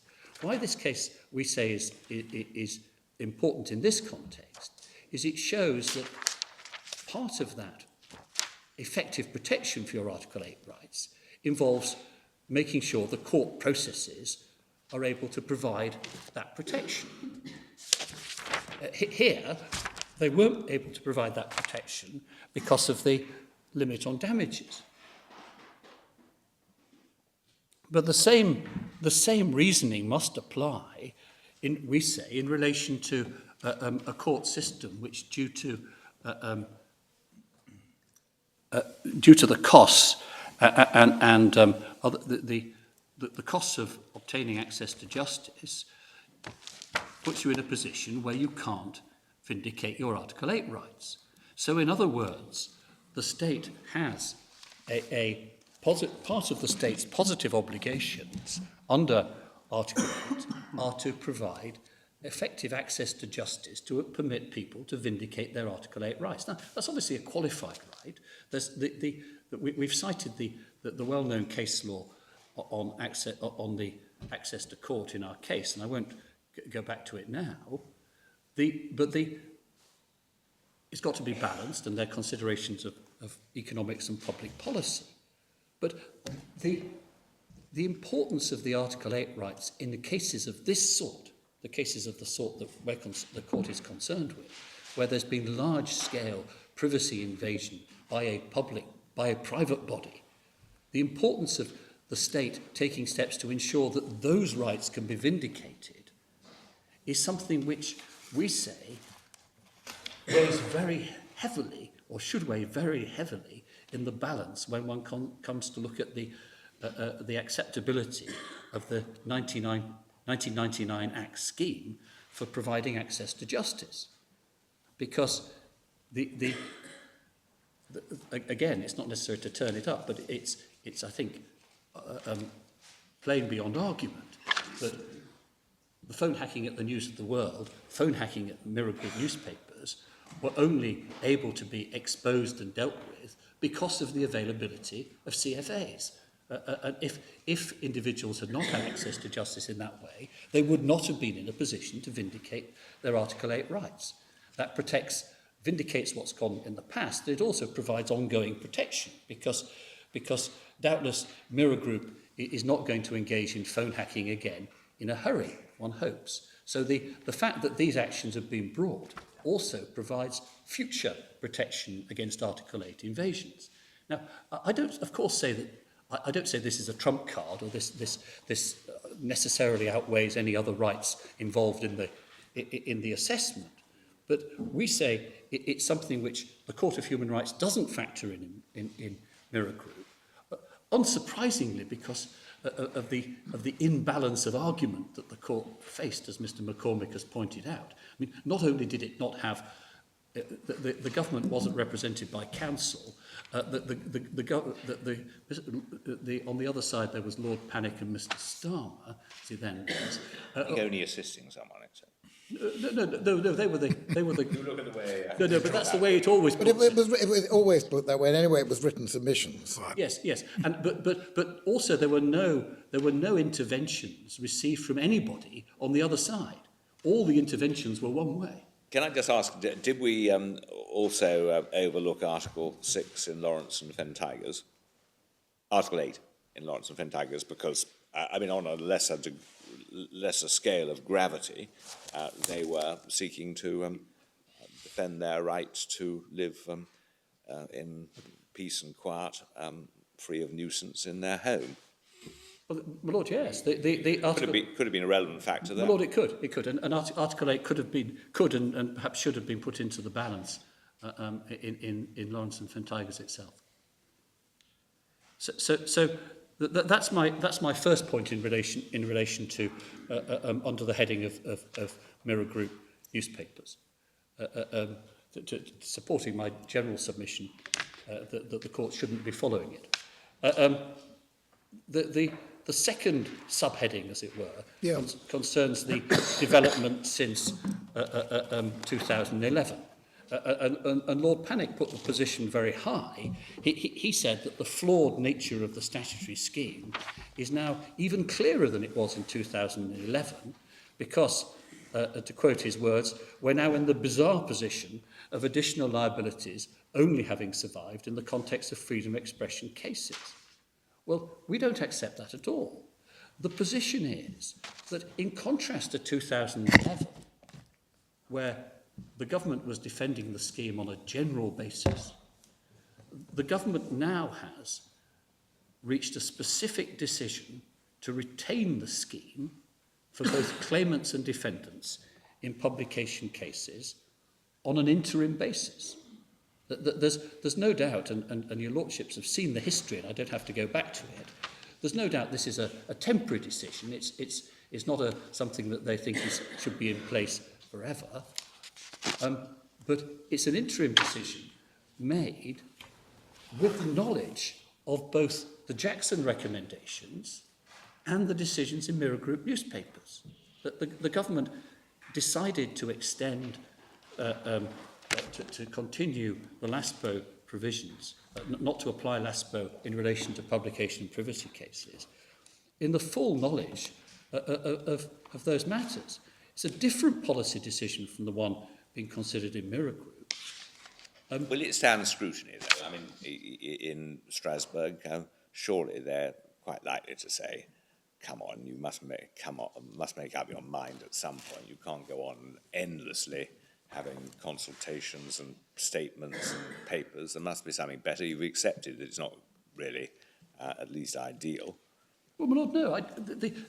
The position is there's nothing that I'm aware of in the Strasbourg jurisprudence to say the government can't, on a temporary basis. Well, it's hard. I mean, it's becoming beyond temporary, isn't it? It's so long, the period taken. That, But it's 3 years. It's 3 years, and it's in the context of what I think uncontroversially can be described as difficult debates on these policy issues. What can controversially be described as controversial? Yes, exactly.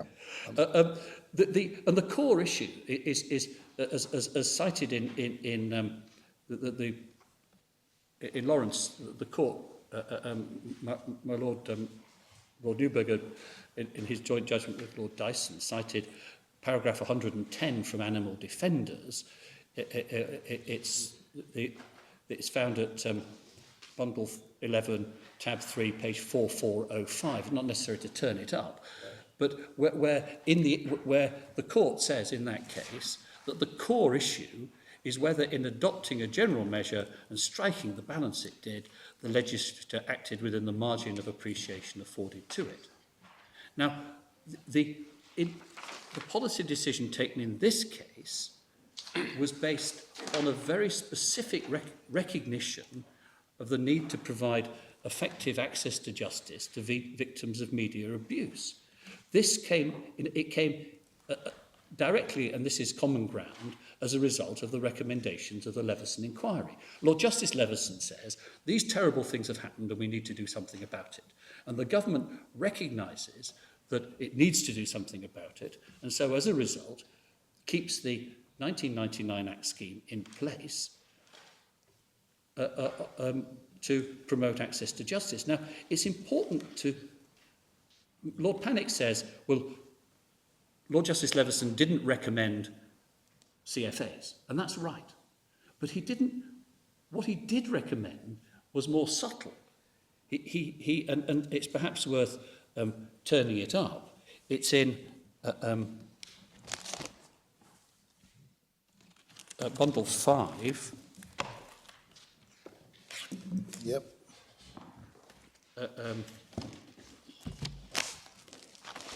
The relevant chapter is at, Yep. is at tab 9. Yep.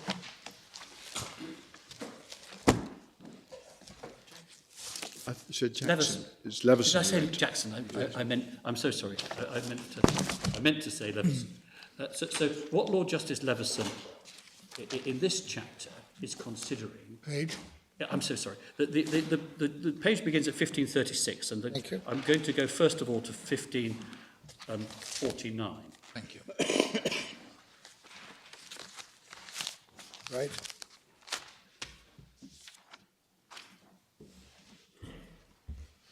Faced with the difficulties of the media abuses that have been identified, and faced with, which he acknowledges, the problems resulting from the CFA systems, and the CFA system and the 1999 Act scheme, which he doesn't endorse, as Lord Pannick says.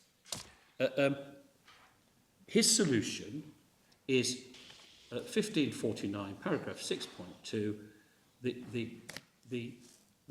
there should be a regulator that provides a speedy and effective cost-free regime mechanism for those who complain their rights have been infringed to be able to seek redress. He says this is in the interests of the press. So there should be a recognised regulator with an arbitration system. And then he recommends that, this is the next page, 1550, paragraph 6.7, he makes recommendations that there should be cost provisions. So if people are not using recognised regulators, they should suffer cost penalties. Why does it have to be set up through a regulator, as a matter of interest? Is the financial ombudsman scheme through a regulator? I suppose perhaps it is prescribed Well, by... the difficulty he was grappling with, I think at the highest level, could be put in this way. The idea of a licensing system for newspapers is antipathetic to everyone. Unlike broadcasters and television, radio broadcasters. But the financial ombudsman system isn't a licensing system. That's what I was asking. Why does it need to be attached to regulation? Why couldn't you just introduce a scheme like that? Because the people who provide financial services are regulated by the Financial Conduct Authority. And if you break the rules, you can be effectively prevented from providing financial services. So effectively, you're in a position of licensing. Whereas in relation to the newspapers, he didn't want to have a licensing system. So he wanted joining the regulator to be voluntary, because otherwise... I think you're not answering my point. I mean, maybe it's probably completely irrelevant, but surely the key is to have some sort of dispute resolution system which is cost-free, And as far as I'm aware, the Financial Ombudsman Service doesn't operate in conjunction with the regulator. It operates as a sort of quasi-judicial body, which doesn't actually have to comply strictly with the law, but nonetheless does observe the law. That's why it seems Well, odd. Middle of paragraph 6.6 explains it. Couldn't you have that for the press? Well, They would fund it, presumably. the position, as I, and Unless they join up, they won't. the position, as I understand it, I may be wrong about this, is the financial ombudsman system applies to those who are providing regulated financial services. So you've got Yes, because they have to cop up for it. That may be the problem. Yes, a category of people to which it's provided. Now, of course, anybody can set up, and indeed people have set up, outside arbitration systems which the press can use or cannot use, but that produces the problem that people will only use it if they see it to their advantage. So it's really that's why it ties into regulation. Yeah, it's got to be part of, and if you're saying to the press you've got to give up your rights to go to court, you've got to tie them into a semi-voluntary system of regulation which provides this arbitral system. Well, giving up the rights to go to court is only one possibility, isn't it? I mean, in theory, presumably one could simply impose a low-cost system of arbitration without much in the way of evidence or representation, in theory.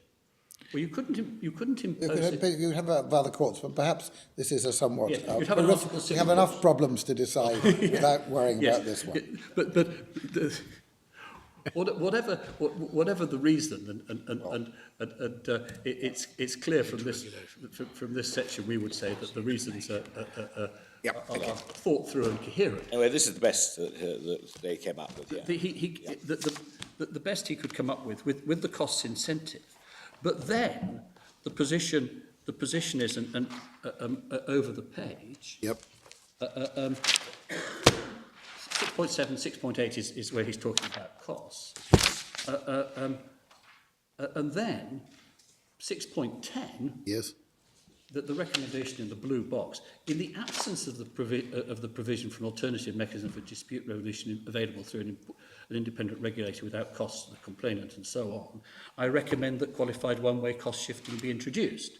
Yes. So in other words, he's saying what we ought to have is an independent regulator franked by an independent body, which is now the press recognition panel, audited by them.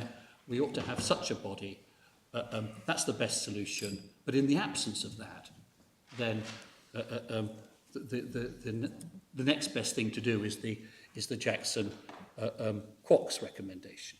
Now, the reason I make these points is because if you look carefully at those recommendations, what he's not saying is let's just go to Jackson Quox, because that would be an easy thing for the government to implement.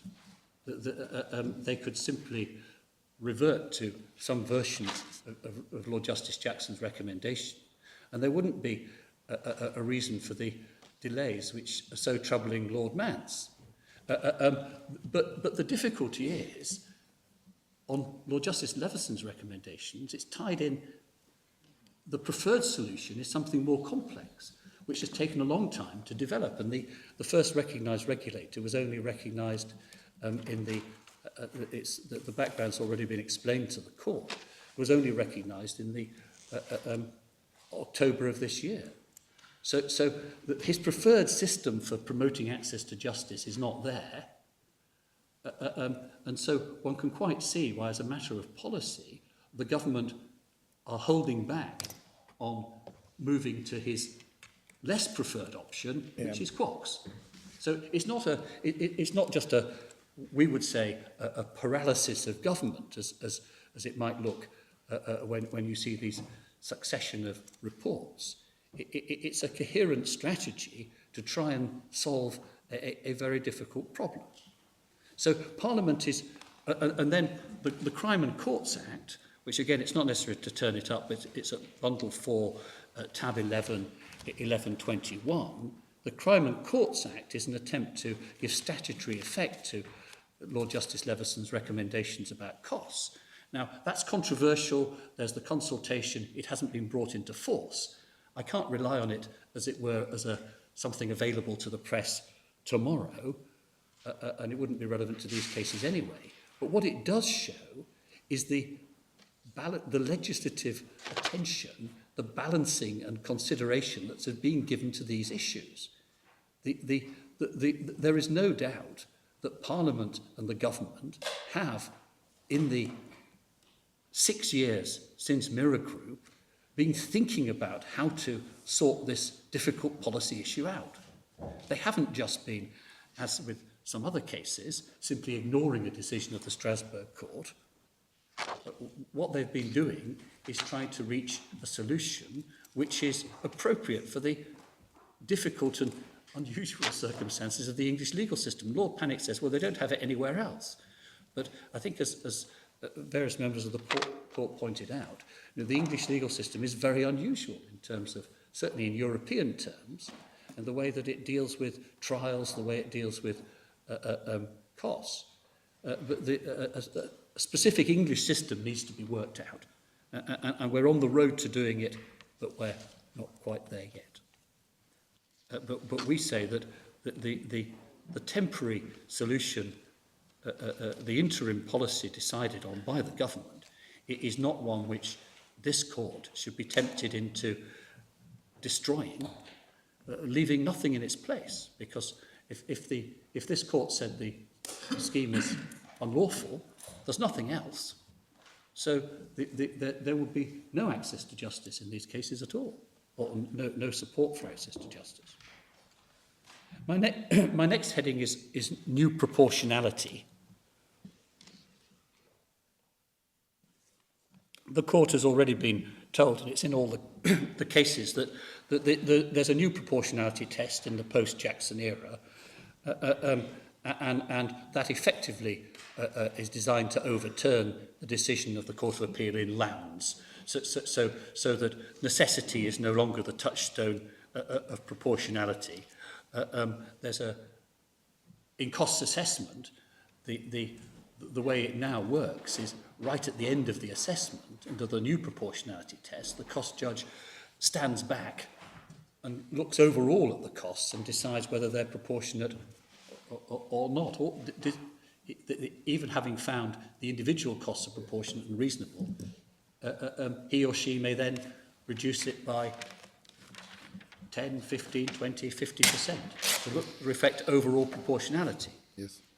Now, as we pointed out in our case, the appellant has adopted inconsistent positions about which proportionality test applies to the additional liabilities in this case.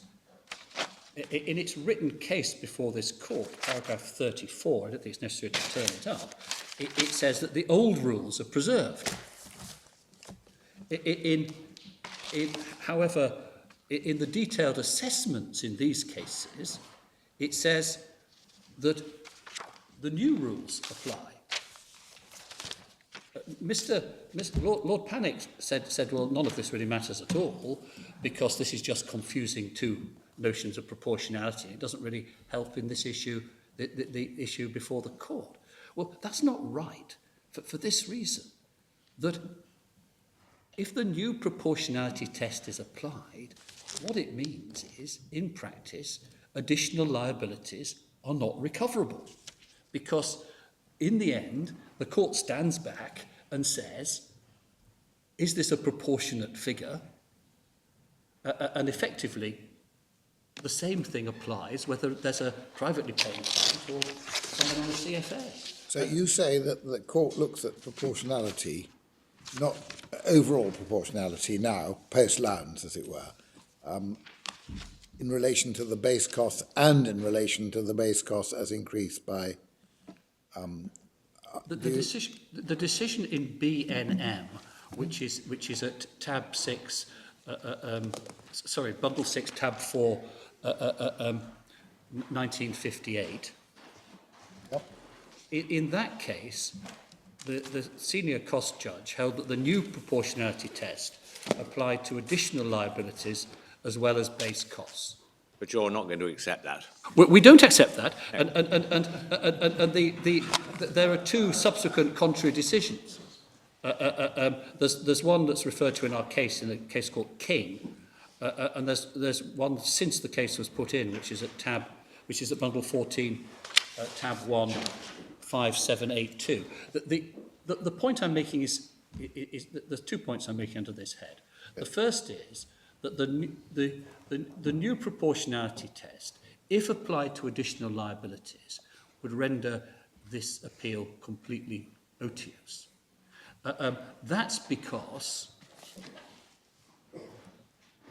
it would, in effect, eliminate additional liabilities.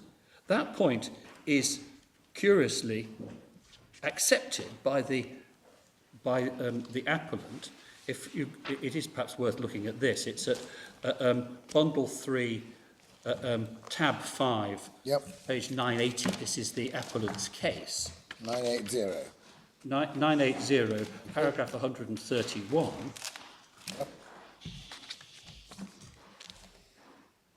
In cases governed by the new proportionality rules, It's arguable. It's arguable. That's the. In other words, that's BNM. Yes. If that section constitutes an impediment to a cost charge protecting a publisher paying party from infringement of Article 8 rights, that impediment no longer exists. It is a relevant point. We have to decide it, don't we? Yes. I mean, there's no use pointing out all the inconsistencies of both sides' stance. We would have to decide it. Well, It's relevant. We can't grant a declaration. Well, we could grant a declaration. Well, the position depending is- on the whether position the is BNN this. is right, but it doesn't need to be very sensible. I'm not asking the court to decide it. But if we don't decide it, what do we do? Well, the court must proceed on the basis that the new proportionality test does not apply to additional liabilities. So, because if it does, then it can't be said that the scheme is incompatible. That means that our decision is a pretty odd decision because it's a conditional decision. I mean, surely we're meant to decide what the law is, not what the law might be. Well, Proceed on the basis without deciding. You say, yes, it is odd. assuming without deciding. It's common ground that BNN is wrong.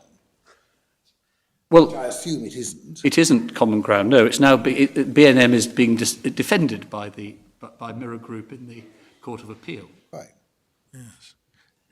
Why does it follow, if it's right, that it eliminates additional liabilities altogether? Right. Because the stand-back proportionality test it involves looking at the question of whether the costs are proportionate in the meaning of the new proportionality test. But it may be that one says, the question I had, which I think is another way of putting it, well, first of all, they may be proportionate even on the approach which BNN adopts. Secondly, it may depend how one puts it. It may be that one says that if the base costs are proportionate, then bearing in mind that you're entitled to an AT premium and uplift, it follows that the overall figure is.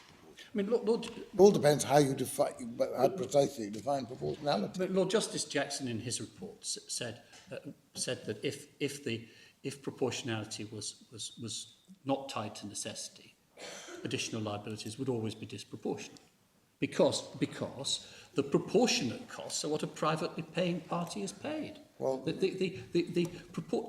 if the sum of 50,000 is the proportionate costs of a particular case, it can't be the case that 50,000 plus 100% uplift is also proportionate. we may have to, if we think that we have to decide whether BNN is right, then it may be that we'll have to have further argument on that in writing. I think 3 days is quite enough for these three cases. But at the moment, I feel a bit uncomfortable about deciding this case on the basis that BNN may be right or may be wrong. I see your point, that particularly following what Lord Justice Jackson said, that the case becomes moot if BNN is right. But then it's a bit peculiar. We should be spending a lot of time considering an issue that's completely irrelevant. Well, Well, we draw it to the court's attention because, No, you do, because that's the, right. the, Well, let the applicant's taken an inconsistent position on this. We have a bit of time, rather a long adjournment in the middle of the day, but at the moment I'm inclined to think that we should at least seriously consider having written submissions on this point so we can at least consider deciding it. But you discuss it and maybe we'll consider it too. Leave that for the moment. My Lords, the next point I want to deal with, I hope I can deal with it before the adjournment, Yeah. concerns the developments in relation to costs since MGN. I've already mentioned one important development, which is the new proportionality test. If B&M is wrong, so the approach in King and Murrells is right, nevertheless, the new proportionality test applies to base costs. Right, and therefore it has a and that then has a knock-on effect, as my Lord Newberger has pointed out more than once in the course of submissions. We've discussed this in our case, but the... Does it affect the ATE premium as well? No. No. It only affects the uplift. Well, it must Well, it affect may have it. some effect on the ATA. Affect it indirectly, Yes. because you assess the costs are going to be slightly less. Yes. But at the time the ATE premium was agreed in this case, The ATE premium was, of course, tied to the amount of the Cost. the other side's cost. And it's an estimate, pre the proportionality assessment. I see this doesn't apply to both sides. Yeah, you're assessing what sum you should be insuring. Right. Yes.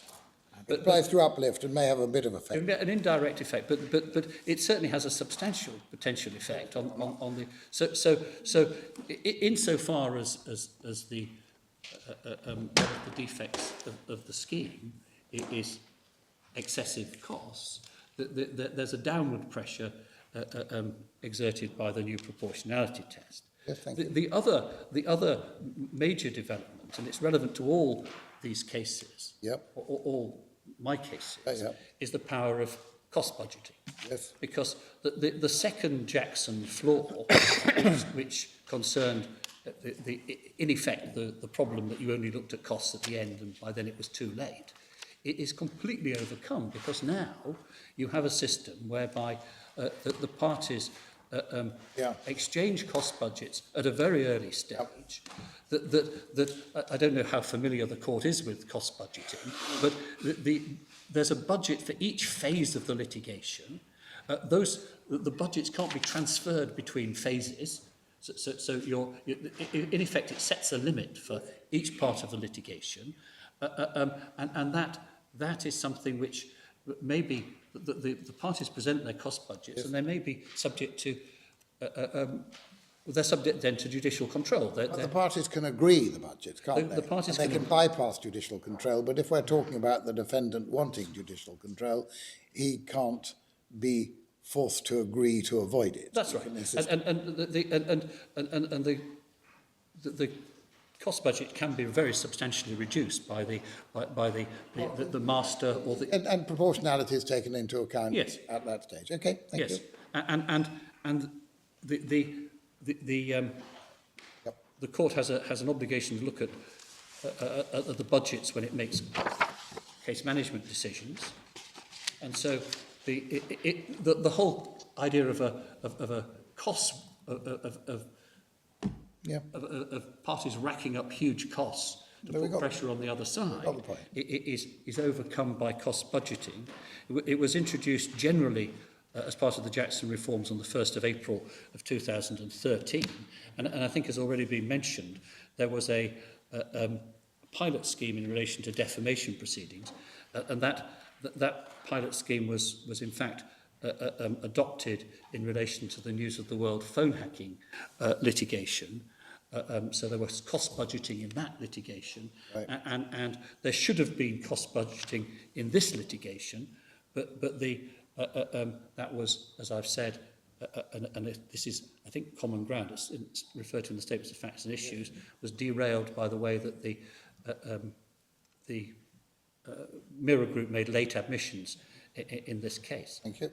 So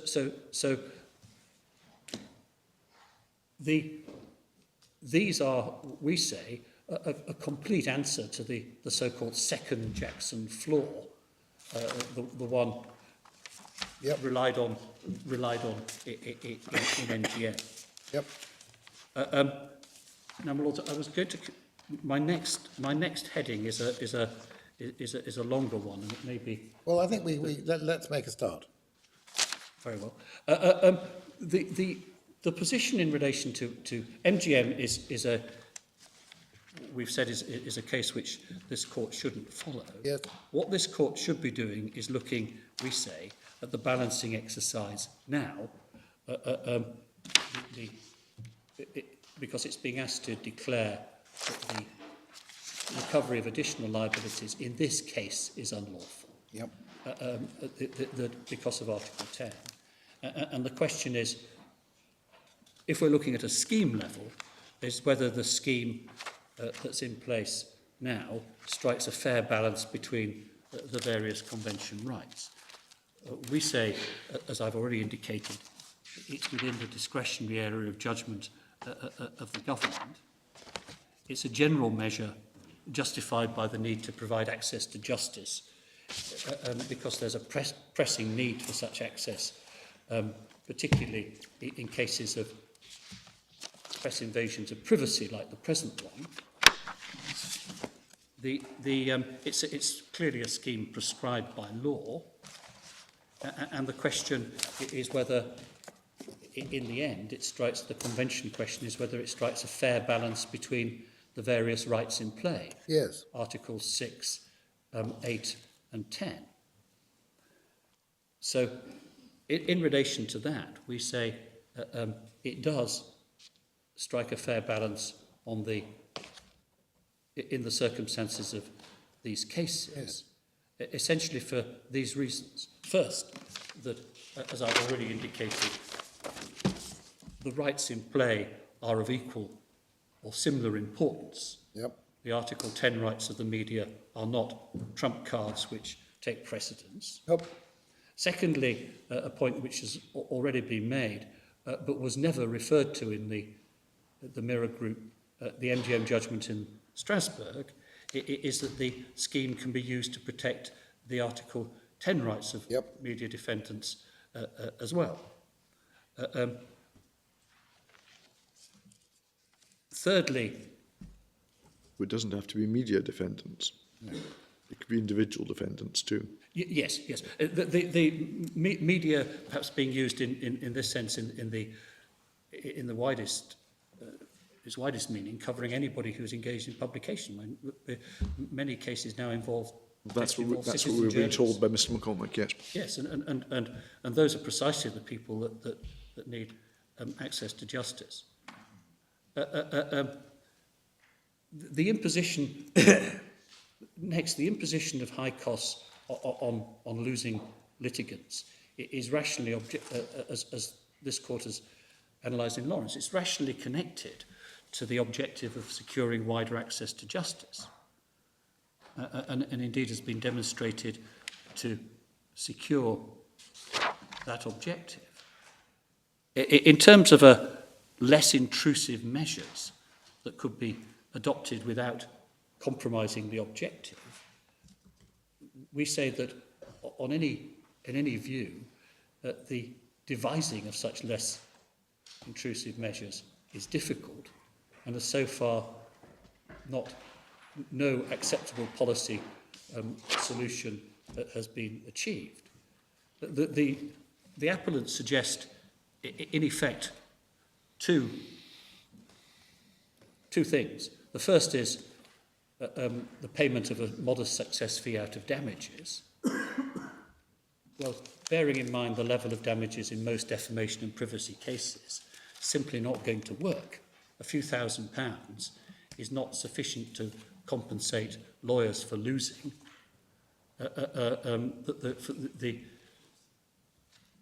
Losing the cases where they recover no fees. And in place of AT premiums, it's been suggested that there's some form of quox. Well, the court's already had the history of quox. We've Lord Justice Jackson recommended one form. the Civil Justice Council another, and the government a third, that there'd been consultation. There's been a consultation, but the results of that consultation have never been announced. So I think it can be said, without fear of contradiction, that the issue is a complex one.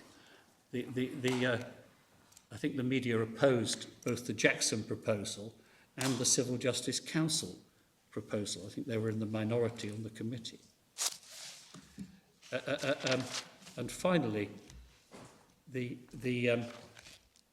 been the developments in cost management, which I've referred to a few moments ago, that the position has changed substantially since 2011, particularly with cost budgeting and more recently with the new proportionality test. So for those reasons, put as briefly as I can, we say that the current scheme is compatible. Essentially, they're the reasons, with some additions, the reasons adopted by this court in Lawrence. I think that's a convenient. So how are we doing in terms of time? We've got, I think, another 45 minutes or so. Lord, I think I have another 45 minutes. I think you do too. And then, as my understanding is, the court is reconvening at 2:45. So I've got 45 minutes, and then we've got the three replies. Perhaps we get it's now. Perhaps we can give another 5 minutes now, perhaps, if you can. That's convenient. Well, I'm happy to take that. I now come to my second topic, yes, which Lord Panic put as the relevance of MGN principles in the context of the present case. Yes. There's in fact no such issue. He was setting up a straw man to knock him down. You say if there's no such issue, are we then within Fen Tigers and end of case or not? No, I say there's no such issue for this reason. Lord Panic was characterising my submission as being that Article 10 wasn't engaged at all in these cases. Yes. Because these are cases of criminal conduct. Yeah. That's not my submission. I accept that on the general scheme level, Article 10 is engaged. Yes. And I've always accepted that. Yes. The specific position of these individuals is relevant for two reasons. The first is, I say with Mr. McCormick, that the MGM on proper analysis is really a decision which says Naomi Campbell's Article 10 rights were violated. Yes. I'm sorry, the Mirror's MGN's rights were violated. It's a fact-specific decision. And insofar as it says things generally about the scheme, they're not really about Article 10 at all. They're just about CFAs. And the reasoning all relates to CFAs generally. And although this terminology doesn't really work in Strasbourg, it's obiter because actually the real problem was that she was a wealthy claimant, and it was a public interest case, as one finds at paragraph 218. So my first submission is that if MGM means that there's a violation on the facts of that case, then there's not a violation of the facts on the facts of this case, because we're not talking about wealthy claimants, we're not talking about Article 10. Right. Secondly, the facts are relevant, and this is of crucial importance, and a crucially important issue which I'll deal with after lunch. It's the third of my issues. It's important, the facts of my cases are relevant when it comes to remedy. Because if this court decides abstractly that the 1999 Act scheme is incompatible with Article 10, then that's only the beginning. The question then is what to do about it. Yes. The question, if the court's against me so far and says, well, MGM is indistinguishable, we must follow it, it's completely different from Fen Tigers, the rights in play are different ones, therefore, we say additional liabilities should not be recoverable in privacy and publication. But that's your third issue, that's right. That's my third issue. Why the specific facts are relevant why the non-engagement of Article 10 in my case is relevant is in relation to the third issue. Yes, quite. And so the We're on the second at the moment. yes, but I'm explaining why Lord Panic's second issue was ill formulated. I was not running the point he suggested. I was saying the facts of my case are relevant either because of a particular view of MGM and the UK, Yes. and when it comes to remedy, which is the third issue. I see. Well, that probably is a convenient moment. Would be good if everyone could be here at 2:40. I hope we could start then, but we'll certainly start at 2:45. Thank you all very much. We'll adjourn till 2:40, or failing that, 2:45. Court's now adjourned.